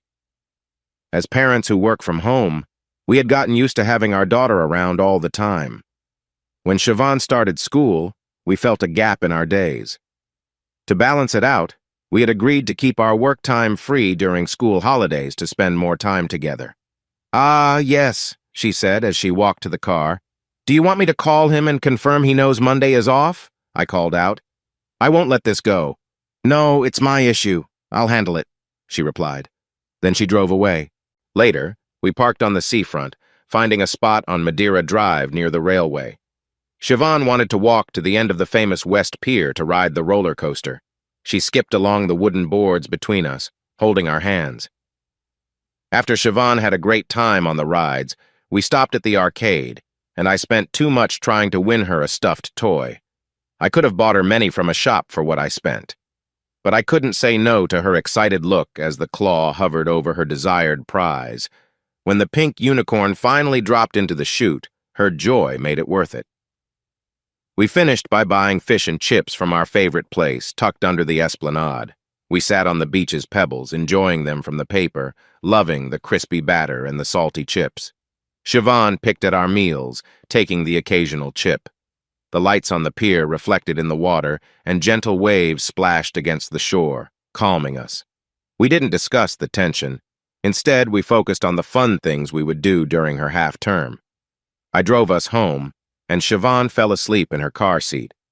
Zoe looked out into the darkness as we drove, lost in her thoughts. When we pulled into the driveway, she woke up. "I'll put her to bed, but can we talk afterward?" Zoe asked. I nodded, parking by the back door. I watched as she picked up our daughter and took her to her room. Meanwhile, I poured 2 glasses of juice. The evening air was getting chilly, so I settled on the sofa in the lounge to wait for Zoe. After a while, I decided to check on her. I found her asleep on Siobhan's bed, curled up next to our daughter. A small nightlight illuminated her face, showing streaks where tears had dried. I didn't want to wake her, so I covered her with a blanket from the cupboard. I locked up and cleaned a bit downstairs before heading upstairs for a shower. I climbed into our empty bed, feeling uncertain about the future. The next morning, Siobhan crawled into bed to wake me. I could hear the shower running. She snuggled in beside me and quickly fell asleep again. A few minutes later, Zoe appeared at the door with a towel around her, looking fresh from the shower. "Is there room for me?" she asked. I opened the covers and she climbed in next to me, resting her hand on my chest. I caught a hint of the soap from her damp hair. "I'm sorry for not talking last night," she whispered. "I must have fallen asleep with Siobhan. Thank you for covering me." "You seemed upset," I said softly. Zoe looked down, a bit sad. "I know I was. I'm confused. I understand your worries, but I really want to finish the painting. I can't explain why it matters so much. Please don't ask me to stop." "I'll think it over," I replied, feeling nervous. If I agreed, there would need to be some rules. "Anything you want. I'll follow any rules you set," she said, sounding serious. I smiled a little, expecting her to be joking, but she was not. "I think you should stick to your principles. No more letting him overstep," I said, trying to keep it calm. "If he crosses any lines again, the session will be over." She nodded, understanding. "Use the reference photos you have. That's all you need." She confirmed she would, but I felt frustration bubbling inside me. We can't have another mix-up like last time. He needs to remember that showing up unexpectedly isn't okay. If he does, he can take whatever he has with him. Zoe agreed quietly. "One more thing," I added. "It really hurt to learn you'd want your first submission to be of him." She looked down, embarrassed. "I didn't mean for it to be that way," she said softly. "He mentioned attending an event where his ideas were good, and I got caught up in it." I realized how disappointed I felt. "Does that mean you don't think your paintings of me are good?" I asked, my voice tight. "No, that's not it," she said quickly. "I just feel like I haven't truly captured you." "Why not?" "I thought the one of me at my workbench was great," I said. She shook her head firmly. "It's not that I don't love your essence, but I want to make sure it's just right." I felt annoyed with her doubts. "You're wrong. It's better than his painting. Your care shows, I told her. Zoe looked conflicted. She had let herself believe that his painting was the better choice. I turned my gaze to our sleeping daughter, knowing I needed to keep her safe and content. How about we let the academy decide? Zoe suggested with urgency. If my work is good enough, I'll submit both pieces in January. Will you help me take the photos? I agreed, realizing I couldn't change the process, and said I would help. Siobhan then spoke up, her sweet voice cutting into our conversation. I'm hungry. Let's go get breakfast, Zoe said, lifting our daughter onto her hip. I got ready and joined them in the kitchen, where the smell of breakfast welcomed me. As I sat at the table, Siobhan handed me a cup of coffee, and we chatted quietly while eating. After breakfast, Siobhan dashed off to enjoy her cartoons. I started cleaning up as Zoe finished her drink. I called him last night to confirm we canceled Monday, Zoe mentioned, looking at her phone. He sounded sad and thinks you're being overly dramatic and jealous. I felt frustration rise inside me. So he knows what I'm thinking now? I asked. No, I just wanted to share what he said. What did you mean by his timetable yesterday? It's strange how he suddenly has so many travel plans next month when he didn't mention that before, I replied. He's an important person at his company. He has to travel, Zoe defended him. Just an accountant, I said dismissively. Next time I see her, I will ask. She looked slightly annoyed that I would question her statement. We returned to our chores in silence, avoiding larger issues. Do we have to go to the supermarket today? I asked. Yes, we should. We can go after we drop Siobhan off at Wendy's birthday party. It starts at 3.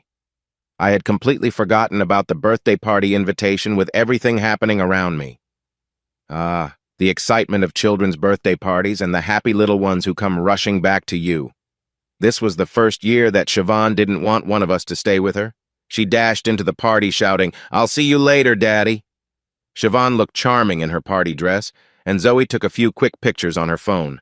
I reminded myself to download those photos later from her cloud account, edit them, and then email the best ones to the digital photo frames we had given to both sets of grandparents last Christmas. At 5:30, after a quick stop at the supermarket and a nice cup of coffee at the local cafe, we picked up our lively daughter and felt for Wendy's overwhelmed parents. Next year, it's McDonald's, I'm telling you, her mother joked. Oh dear, our turn was in 2 months, and the McDonald's idea sounded tempting. While Zoe looked after Siobhan, I unloaded the car and put away the groceries. Zoe came over and hugged me, resting her head on my chest. She's so tired, poor thing. I've put her to bed. She's eaten too much cake. I'm sure she will sleep well. Do you want to cook dinner? I asked. No, let's just order something, she replied. I called our favorite Chinese place and ordered our usual meal. When the food arrived, we grabbed our plates and a bottle of wine and moved to the lounge, settling on the sofa. The TV was on, and we watched a movie half-heartedly while we ate. After we finished our meal, Zoe snuggled up beside me and sighed happily. You know I love you, she whispered. I know, but why does Marcus matter so much to you? I asked. She stiffened under my touch and turned to face me with a concerned look. I don't have feelings for him if that's what you're worried about. I just enjoy his company. He makes things more interesting. I know I let things go too far on Friday, but I promise I didn't intend for it to escalate. I would have asked him to stop when I needed to focus on painting. I wanted to believe her and hoped she meant what she said. She paused and lightly touched my arm. It's not different from my friendship with Paul. You let me dance with him, and nothing wrong has happened. I'm the artist, and Marcus is just a subject. That's all. No, it's not the same, I replied. Dancing with Paul is about appreciating each other's talents. I sensed that something was changing. I kept reminding myself that she was mine, and I needed to show her. She turned to me again, expressing her feelings, and I felt a strong connection between us. She gazed up at me with love in her eyes. I shifted to the side, but Zoe held on tight. With a gentle smile, she said, I love you so much. Please don't ever stop loving me. I won't. I couldn't. You're part of me, I responded. She sighed happily and relaxed against me. The next morning, we woke up in the same cozy positions, feeling connected. I rolled onto my back and she nestled closely against me. We enjoyed a quiet moment before our spirited daughter interrupted our peace. "I think we might need to put a lock on our door," Zoe laughed, trying to manage our lively child. "And miss our morning snuggles?" I teased. We playfully rolled together, trapping Siobhan between us. "Come on, sweetie, help Mummy with breakfast," I said. I got dressed and went downstairs with Siobhan, who took my hand. In the kitchen, I warmed up the croissants we had bought yesterday, arranging them on a tray for Siobhan to carry while I made coffee. She carefully brought her tray upstairs, leading the way. Zoe was pleased to see us and clapped her hands. We shared breakfast in bed while I enjoyed another cup of coffee as Zoe and Siobhan quickly got ready. Zoe reminded me that the South Down walking group was meeting today, and she wanted to join. I agreed, thinking that spending time with friends would be nice. We lived near some beautiful countryside, the South Downs, and every month we walked with the local Ramblers group. We would walk along paths that have been used for ages. When Siobhan was younger, we carried her in a baby carrier, but now she was happy to walk and play with other kids. We started our hike from a country pub and walked for 2 to 3 hours before returning there. I checked the newsletter from the Ramblers pinned to our kitchen board and noted the time and place for the walk. "It's an afternoon one at 2 o'clock, starting and ending at the Punch Bowl," I said. "Sounds nice. Should we grab lunch there?" Zoe agreed, and we hoped it wouldn't be too crowded. When we arrived just before noon, several other families from the Ramblers group were already enjoying lunch in the pub's garden. We found a spot, and Siobhan ran off to play with her friends. It was such a lovely day that I forgot about any worries I had. Later, we returned home tired but happy. Zoe was busy preparing dinner while Siobhan sat with me, drawing. I was looking up a replacement for a tool I wanted online. Siobhan excitedly talked about her favorite Disney characters. Watching her concentrate on her drawing reminded me of the photos Zoe had taken during the party. Those images would have automatically backed up in our cloud account. I located the folder with the party photos and began editing them. I saved them not only on my computer but also to the cloud. After past computer issues a few years ago, I had learned to be cautious about lost data. It created a lot of problems for us. It took an expert a month to recover most of our lost information. Thanks to that experience, everything we had was now backed up daily on a separate cloud server. As I browsed our family's storage online, I noticed a pair of folders I had never seen before. The first file was from my own backup account. The second came from hers. Curious, I opened mine. To my surprise, it held copies of my texts, files, chats, and call logs from the past 3 months. I didn't understand how they got there until I noticed the date of the first entry. It matched the date of our latest phone update. I guessed it was a new automatic setting on the phone that I hadn't noticed before. Her phone must have done the same thing. That's why there were 2 folders. Then I faced a hard decision. Should I open hers? It felt like going through her private things. I hesitated. The mouse pointer stayed on her folder as I tried to decide if I truly wanted to know the truth. Finally, I clicked. I started reading her texts, skipping over regular messages with friends and family. I searched for anything about Marcus. A few recent chats with Linda didn't mention him. I learned I could filter by date or number. When I did, I found messages between her and Marcus. The first was from him, sent just hours after they first met. The message wasn't alarming, but it was sent to her personal number. That bothered me. We always kept work and personal lives separate. I remembered her giving him a business card, which only had her office number and email. How did he get her private number? That was something I'd have to ask her later. Reading through the messages, I saw a pattern. After their first meeting, Marcus sent her at least one message after every session, sometimes more.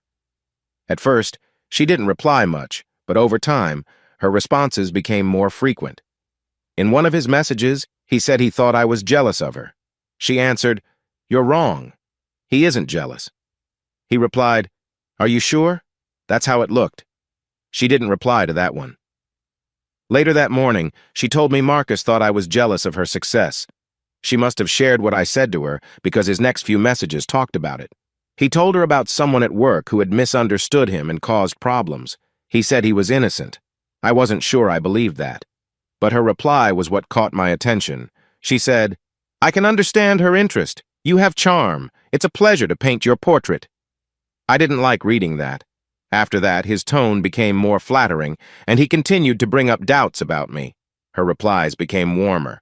When taken one by one, the texts didn't seem that bad. But read all together, it was clear he was trying to win her trust and slowly turn her against me. He made it seem like my concerns were just jealousy. After I agreed she could finish the painting, his tone changed again, as if he had won something. Every time they met, he sent her long messages afterward. He always tried to make her feel like he understood her better than I did. He told her I didn't support her art or career. Her replies weren't very detailed, but sometimes I saw her enjoying his words. Then I read a message from her that stopped me cold. "Please don't act too familiar again. I shouldn't have let you stay. I should have called Dave." He answered quickly, "I'm sorry. I misunderstood. I hope you don't regret the time we spent. My assistant messed up the meeting dates, but admitted it was nice not having your husband around.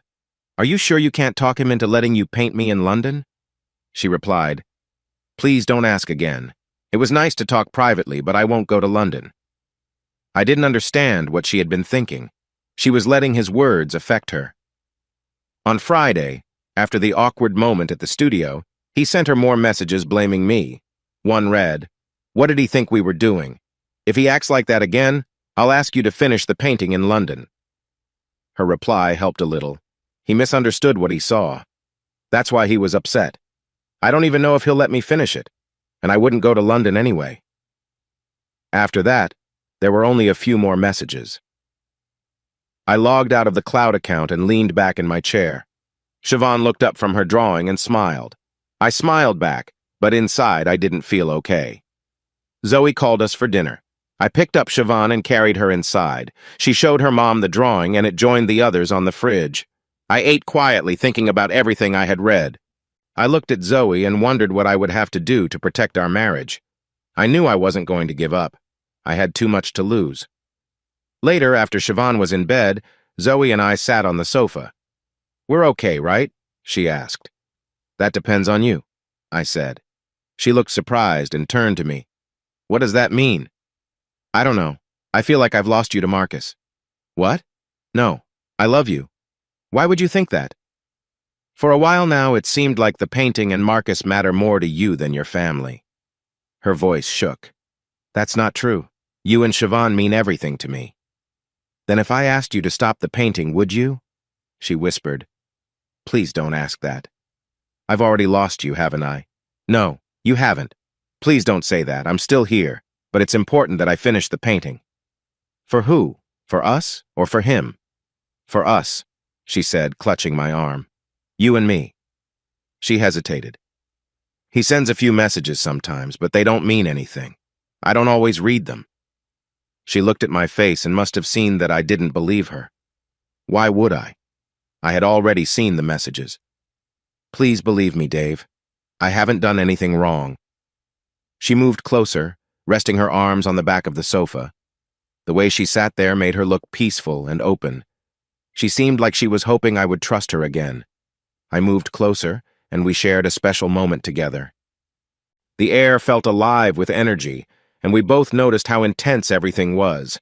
She adjusted her position, softly showing her happiness, and I felt a warm rush. Our time together felt magical, and it was clear we were very connected. Soon we settled back on the sofa, gently touching each other as a sense of closeness surrounded us before deciding to relax in our bed. We spent the morning reconnecting, but I sensed a little worry in Zoe's actions, like she wanted to convince herself that everything was okay in our marriage. Marcus didn't come by on Monday, and the strain between us seemed to lessen. We spent Monday evening together as a family, and it felt almost normal. This calm continued until late Tuesday afternoon. After spending the day in our studios, we had just left to pick up Siobhan from school. We were all in the kitchen when Zoe's phone rang. She looked up from kneading dough while trying to keep Siobhan from making a mess. With flour-covered hands, she said, "Could you get that? It's Mum. She said she would call." I set down my book about antique furniture and grabbed her phone, answering it without looking at the caller ID. I hadn't said anything before hearing Marcus's voice on the other end. "Zoe, darling, have you managed to talk to your husband about the painting?" Surprised, I responded, He hasn't decided yet, and this call isn't helping. Sorry, Dave. I thought I was talking to Zoe. I didn't mean anything by that. Zoe looked up, shocked by my tone. It's not my mother. It's Marcus, I said quickly, not caring if he heard me. I hoped he did. Oh no, she said, as she washed her hands and took the phone from me. She started to leave the room but saw my expression and sat back down at the table. Siobhan looked up curiously from her dough. I smiled and told her she could go watch cartoons while Mommy was on the phone. She hopped off the stool and headed into the lounge. It amazed me that a child who struggled to put on shoes could master the TV remote so quickly. This was my chance. I turned to Zoe and gently took the phone from her. How did he get your personal number? I asked firmly. She gave me a worried look. Can we talk about that later? Let me handle this first, she said, easing her arm free and putting the phone to her ear. Marcus, she said carefully, what can I do for you? She glanced at me. No, I'm not alone. Dave is here with me. Zoe saw my frustration as I reached for her phone. She added quickly, Marcus, I'm putting you on speaker. I think that's safer for all of us. She pressed the speaker icon and placed the phone between us. Okay, I need to know if I should come down tomorrow, Marcus's voice said. She looked at me hopefully, but I started to shake my head. One moment, Marcus, she said, pressing the mute button. Turning to me, she looked pleading. Please, Dave, I know you find him difficult, and he can be arrogant, but he's been respectful so far. I want to finish this painting. I need to finish it. It's some of my best work in a long time. I remembered past issues and wasn't keen on giving him another chance to cause trouble. I shook my head again. Zoe took my hand and said, please, in such an earnest way that I reluctantly agreed, even though I was still unhappy. She took a couple of deep breaths before unmuting the phone. Marcus, are you still there? She asked. I wished he would hang up, but he didn't. Yes. Dave and I have talked about this, and he has reluctantly agreed that I can finish the painting. But if there's any repeat of last Friday, it will be over, and I will deal with the canvas. His voice was flat as he replied, That's fine. I'll come at the usual time. Before he could hang up, I interrupted, Marcus, all future calls go through the office phone. Do you understand? I thought this was her business phone. I thought to myself that it wasn't. It's not. Don't call it again, or I'll have to ask Zoe to block your number. Fine, he replied, and the line went quiet. I sat beside Zoe. What's going on? It sounds like you've been talking to him for a while. He called briefly on Sunday asking if he should come on Monday. I told him no and that we'd contact him if you agreed I could continue. I haven't spoken to him since. How did he get your number? We don't give our personal numbers to customers, I pressed. She looked uncertain. Maybe Linda gave it to him, she suggested reluctantly. I told him to use the office phone, but he keeps using this one. I realized the office phone was shared and could be answered by either of us, so I understood his behavior. But for now, I decided to let it go. Zoe, sensing my worry, handed me her phone. You can check if you want, Dave. That felt pointless. I'd already seen what I needed. I didn't want to check and suggest I didn't trust her. I hoped she hadn't left anything questionable on there. I handed it back to her nonchalantly. Then, I made a supportive gesture, trying to show her I understood. I'm so sorry, she whispered. Please let me finish the painting, and I promise we won't have to see him again. We can move past this and return to how we used to be. She hugged me, and I returned the hug briefly. Then she added, I don't deserve you, and you're so kind to me. Can you get Siobhan? Supper is almost ready.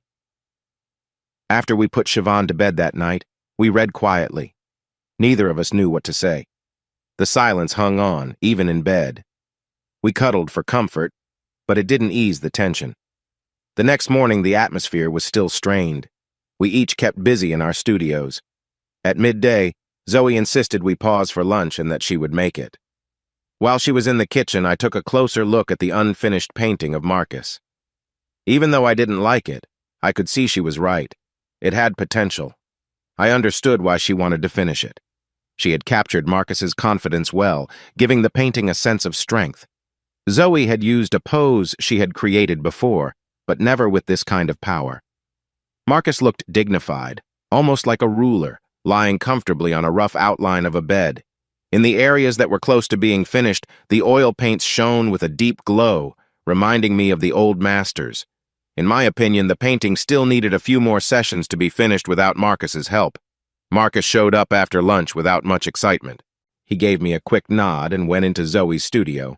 He made sure to leave the door slightly open, which helped me feel at ease. I trusted Zoe, so I continued my work while he was there. After he left, Zoe came into my workshop. "Thanks for letting me work in peace. He was very respectful and asked me to tell you he's sorry about last Friday," she said. "When is he coming back?" I asked, unable to hide my disappointment. She tried to stay calm, but I could see a hint of worry on her face. "Tomorrow morning," she replied. "It's concerning," I thought. "That's sooner than I expected," I said out loud.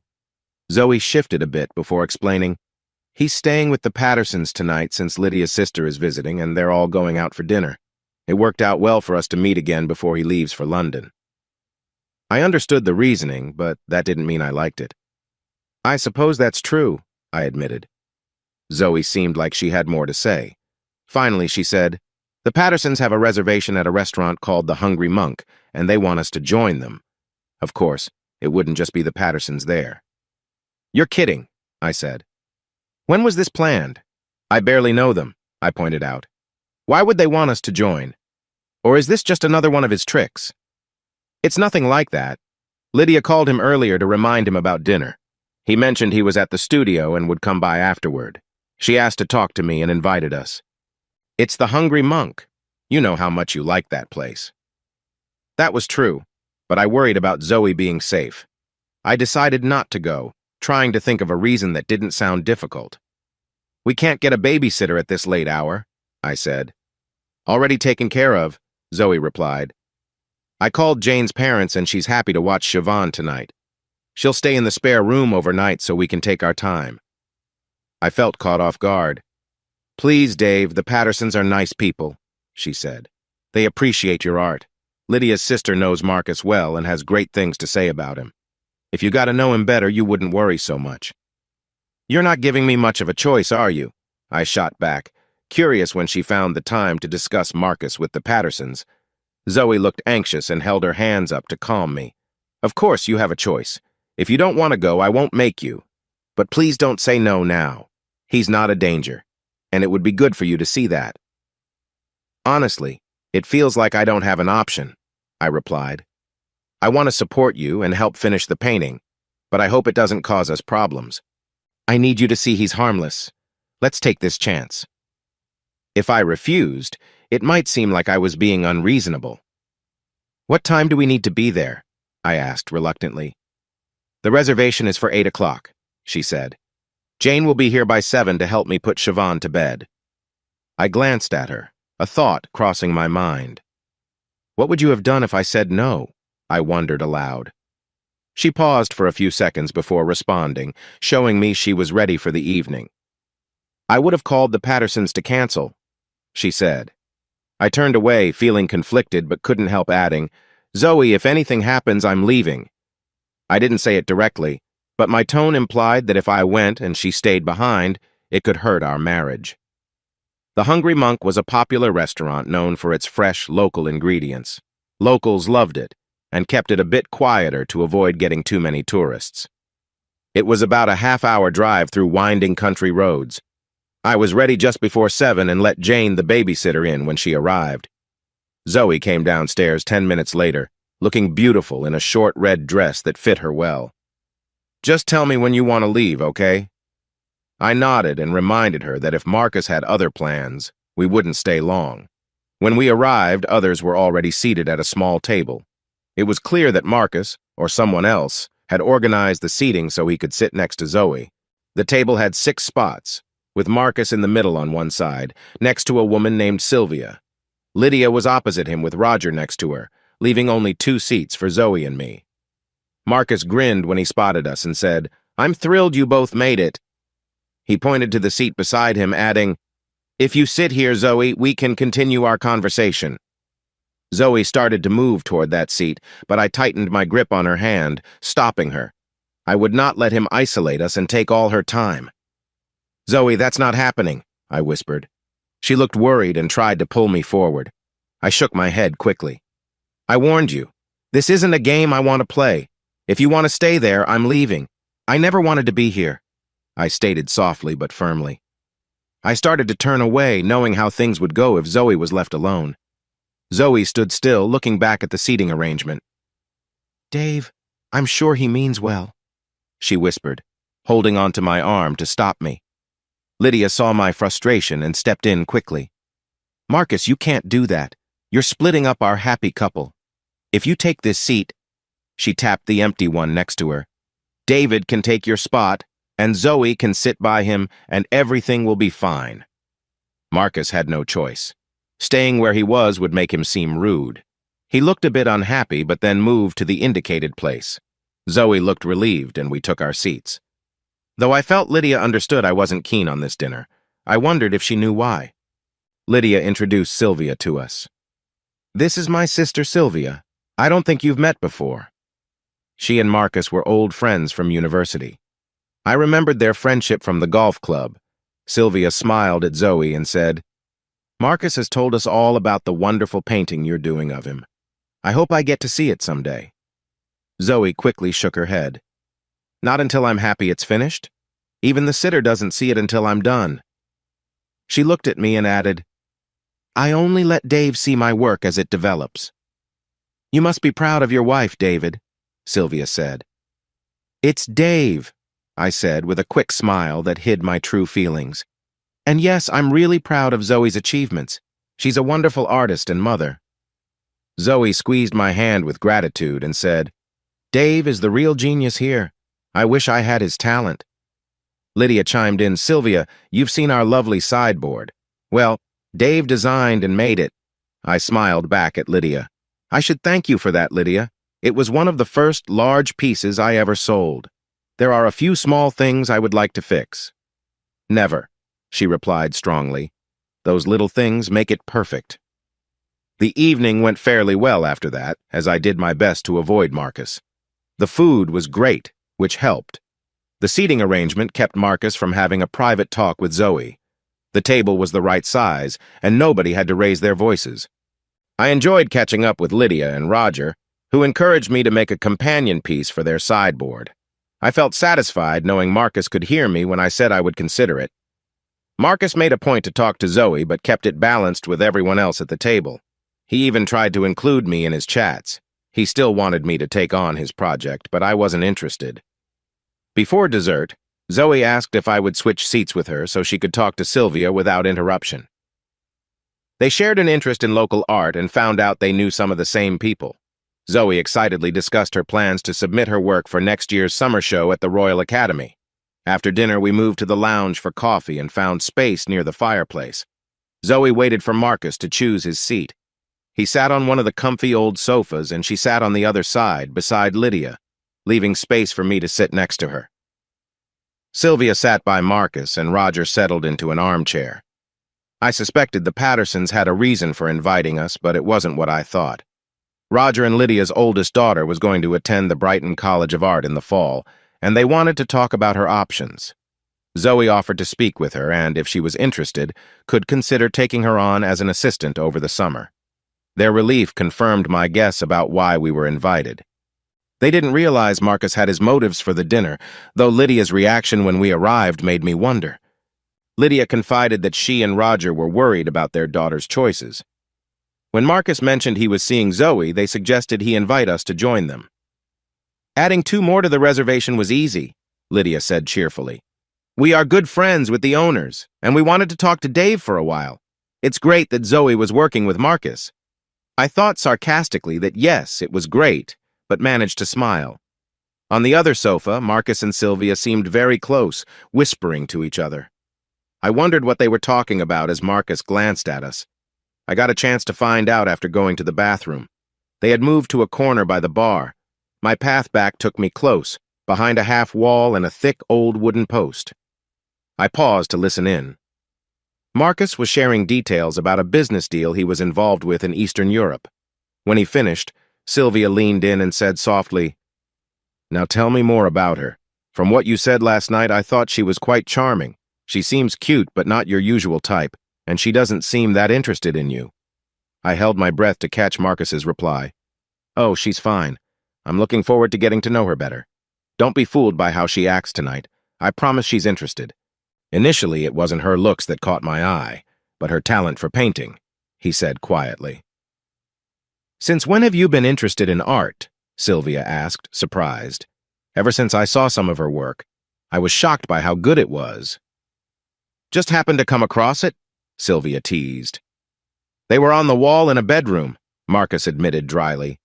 "I was with someone else, and when I paused to catch my breath, I realized how impressive they were." Sylvia laughed. "Impressive in what way?" "There was so much raw energy in them. One of the women there was really captivating, but it was the painting of her husband that struck me. Honestly, it intrigued me." "Really? That good?"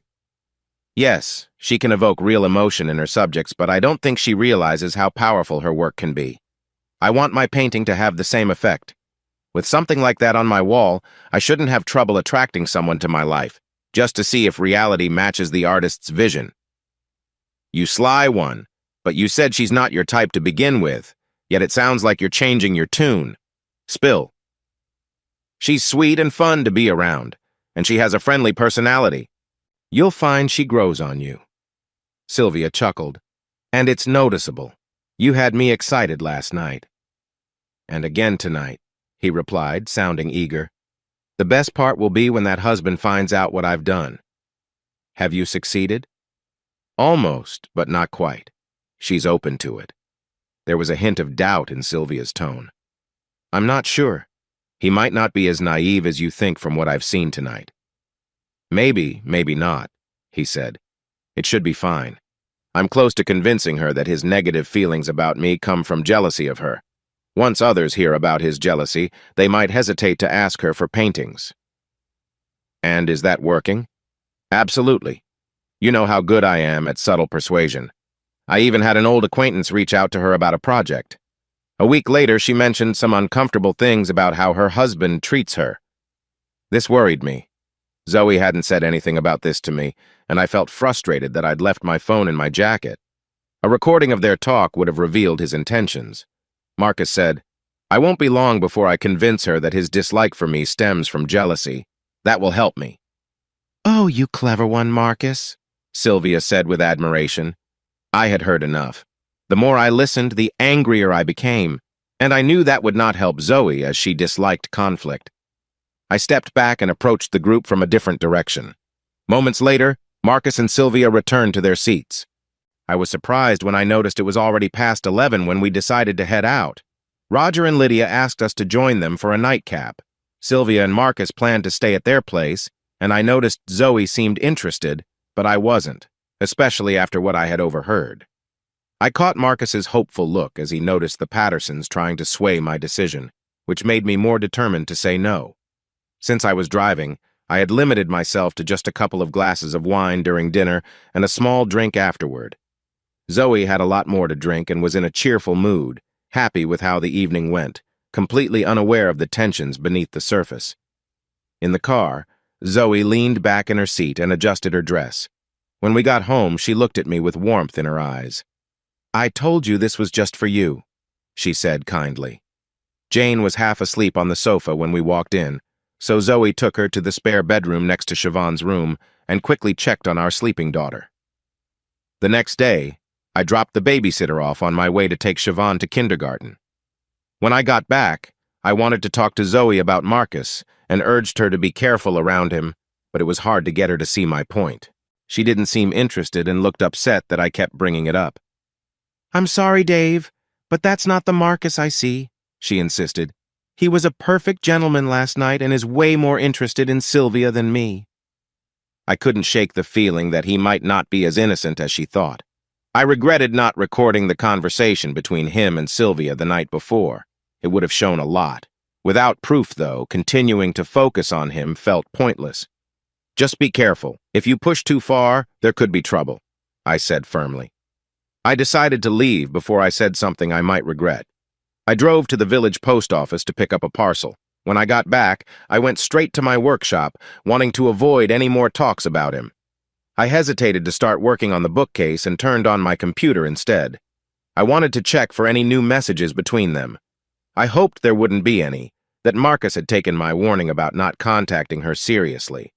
Unfortunately, that wasn't the case, putting me in a tough spot. I would have to confront her about his messages to make her block him. The first message from Marcus that arrived soon after we left the restaurant was expected. She must have had her phone on silent, as I hadn't heard any alerts coming in. Hubby was pretty rude tonight, wasn't he? I told you he's envious of you. Her reply, time-stamped this morning when I dropped Siobhan off at kindergarten, read, "He wasn't envious, just really annoyed with you. Do you blame him? What were you thinking?" "What do you mean?" she asked. "I warned you he wouldn't be happy about the invitation. I had to work really hard to get him to agree. Then you played that game with the seating arrangements. It was such an obvious setup. He would have left if Lydia hadn't stepped in to calm things down. And would you have gone with him?" I wouldn't have had a choice. There were no more messages between them after that. I logged off and started working, barely aware of what my hands were doing as my mind raced. I tried to understand how everything had gone wrong so quickly. It felt like I was losing a battle. I was busy when Marcus showed up. He seemed a bit tired. They must have socialized late after getting to the Pattersons. Zoe kept both sets of doors open, and I noticed she had arranged the couch so I had a clear view of them. Her actions confused me. It felt like she was giving with one hand while taking away with the other. I stepped back into the workshop. I had a lot of work to do for my latest project if I was going to finish it on time. I was anxious after what I had overheard and read, so I kept the noise down to hear what they were saying. I peeked in several times, but I heard or saw nothing unusual. There seemed to be very little talking between them, likely because he was suffering from a hangover. I didn't even notice him leave. The first I knew was when Zoe tapped me on the shoulder. I switched off the router, and she brushed the sawdust from my hair. "He's gone," she said. "Did he give you any trouble?" I asked. She shook her head. "Nope. Aside from being worried we won't finish on time, I have another appointment for tomorrow afternoon." "Don't forget about the plans we have for next week."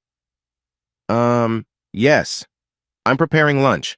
We can talk about our plans for next week then. 15 minutes, okay?" I nodded, but her response worried me. Why would we need to talk about our plans? They were already set, mostly focused on supporting Siobhan. I checked her appointment book. She still used an old-fashioned leather-bound planner. The appointment she mentioned for tomorrow was there, but looking ahead made my frustration grow. She had sessions booked every afternoon for the next week, which couldn't be right. We had agreed to keep that week free to spend quality time together. I took her planner with me when I went indoors for lunch. Marcus and the painting had really taken over her thoughts. I could see his influence. When I placed the planner on the table, I didn't need to say anything. She looked up from the salad she was mixing and saw the book. Her hands froze. "Dave, I know what you will say, but I had to schedule more sessions for next week. I have 10 days to finish it, and I promised Marcus it would be done on time." "So neither your daughter nor I matter?" "That's not fair. You know both of you are important to me.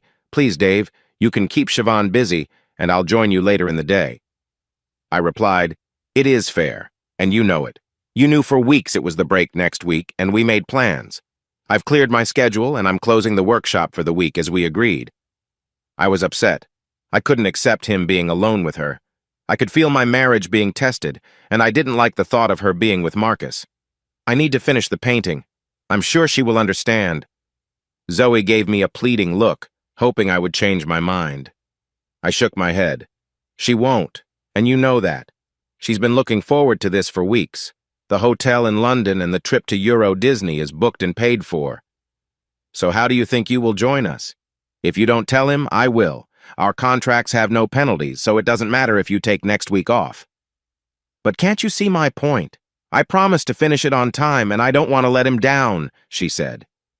All the frustration I had inside surged forward. I placed her planner down on the table, and she flinched. "Zoe, so it's okay to let your family down, but not him. What's more important, your family, that painting, or something else?" I reached my limit. This issue pushed me over the edge. I walked out of the kitchen, pausing at the doorway to say, I'll be in the workshop. Here's a simpler version of the provided text, keeping the original story's essence while making it easier to understand.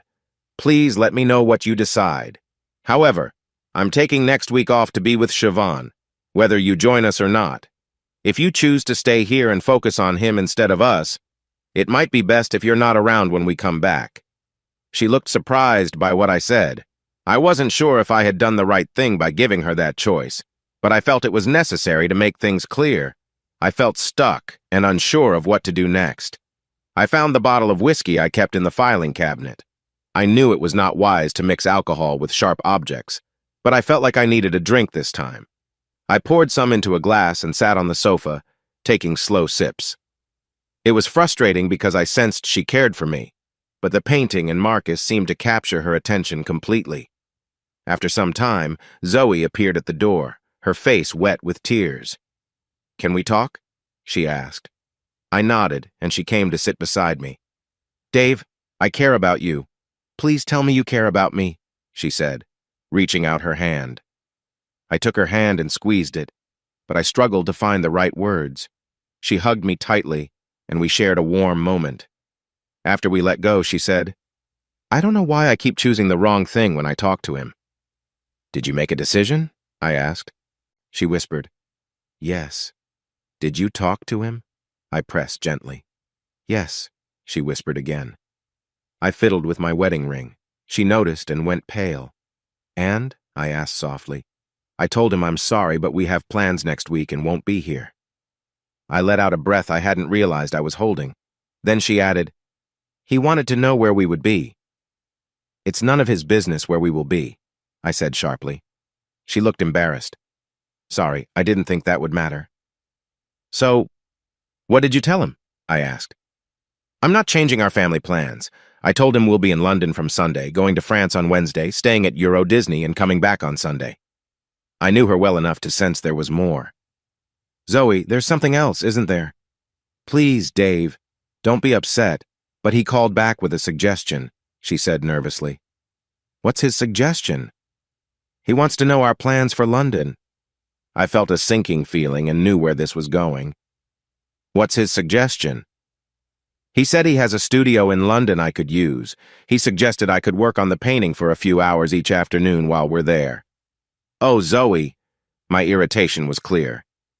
"I told him that wasn't a good idea. I didn't agree. I said I'd talk to you first." She looked at me, anxious. I counted to 10 in my head to stay calm. His words echoed in my mind. "If he believes in you, he'll understand.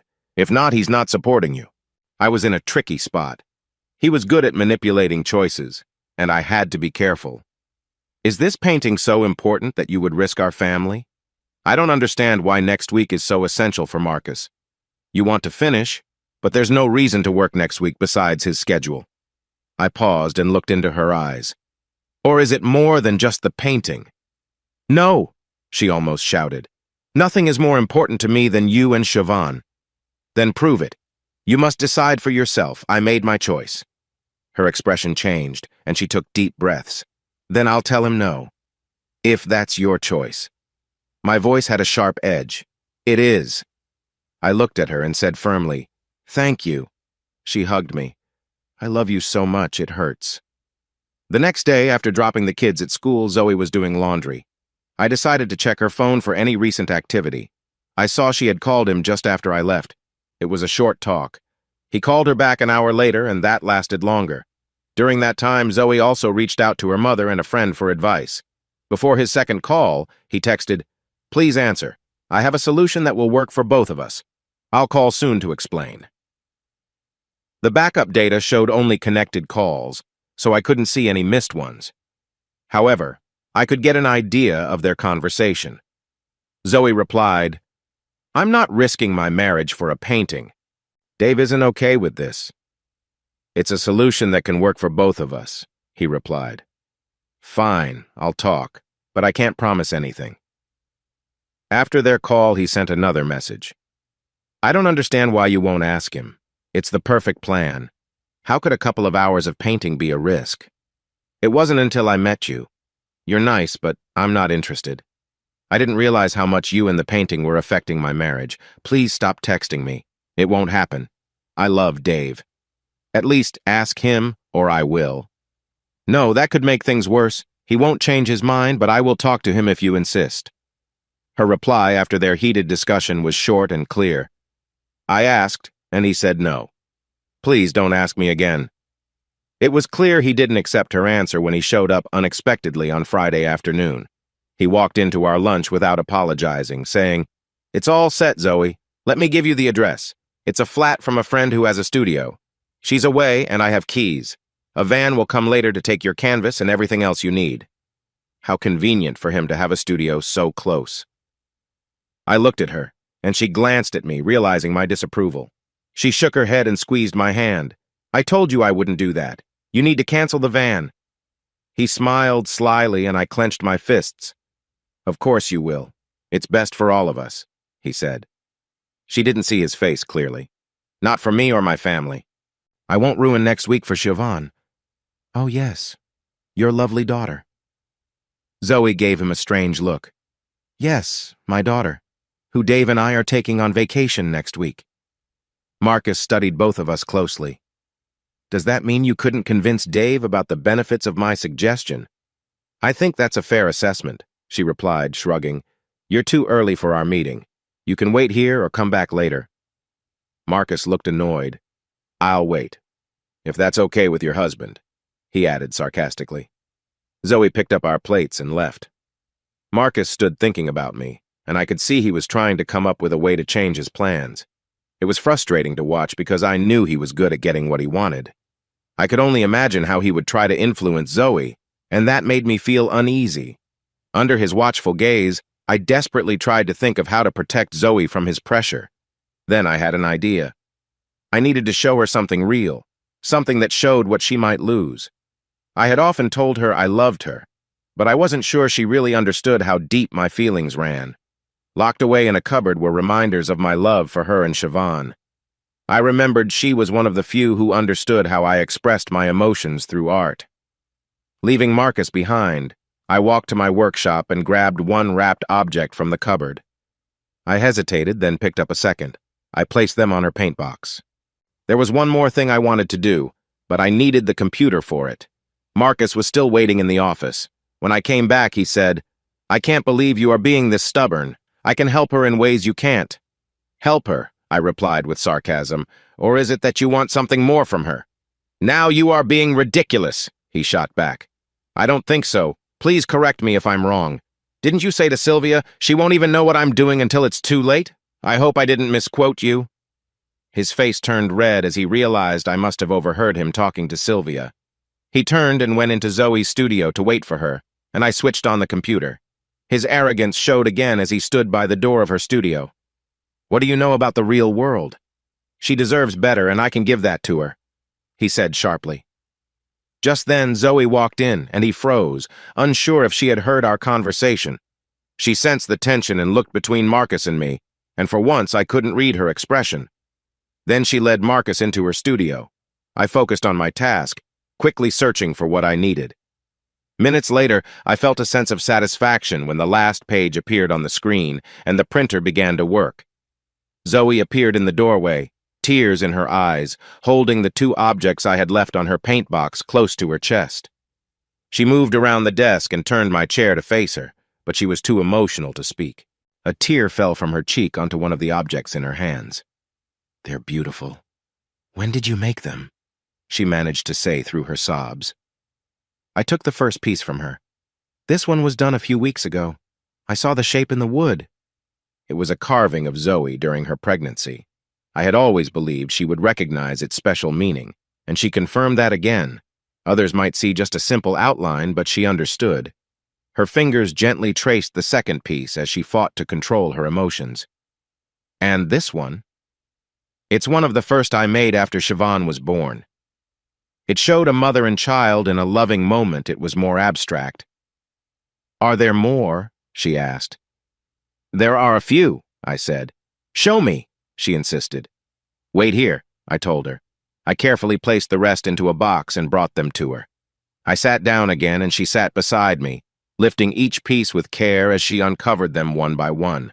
She arranged them in order, showing the story of our relationship through my carvings.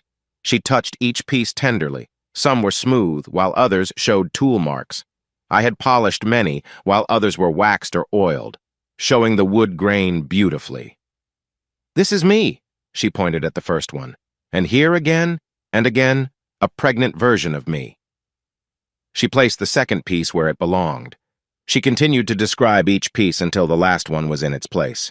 Suddenly, I remembered I hadn't seen Marcus leave. "What happened to Marcus?" I asked.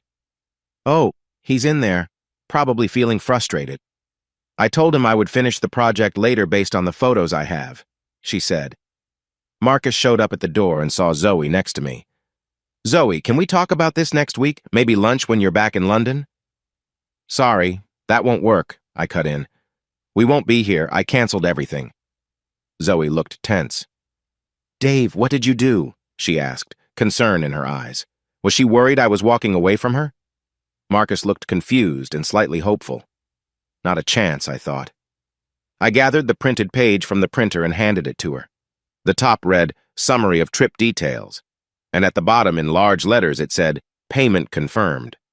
"What did you do?" she asked, peering at the document. "I booked a trip for us to Disney in Florida for a week. Our flight is on Sunday." Marcus was surprised, and Zoe hugged me tightly. "Thank you. This will be perfect. Siobhan will love it," she said, her eyes warm as we shared a moment of connection, before remembering Marcus was still there. He cleared his throat.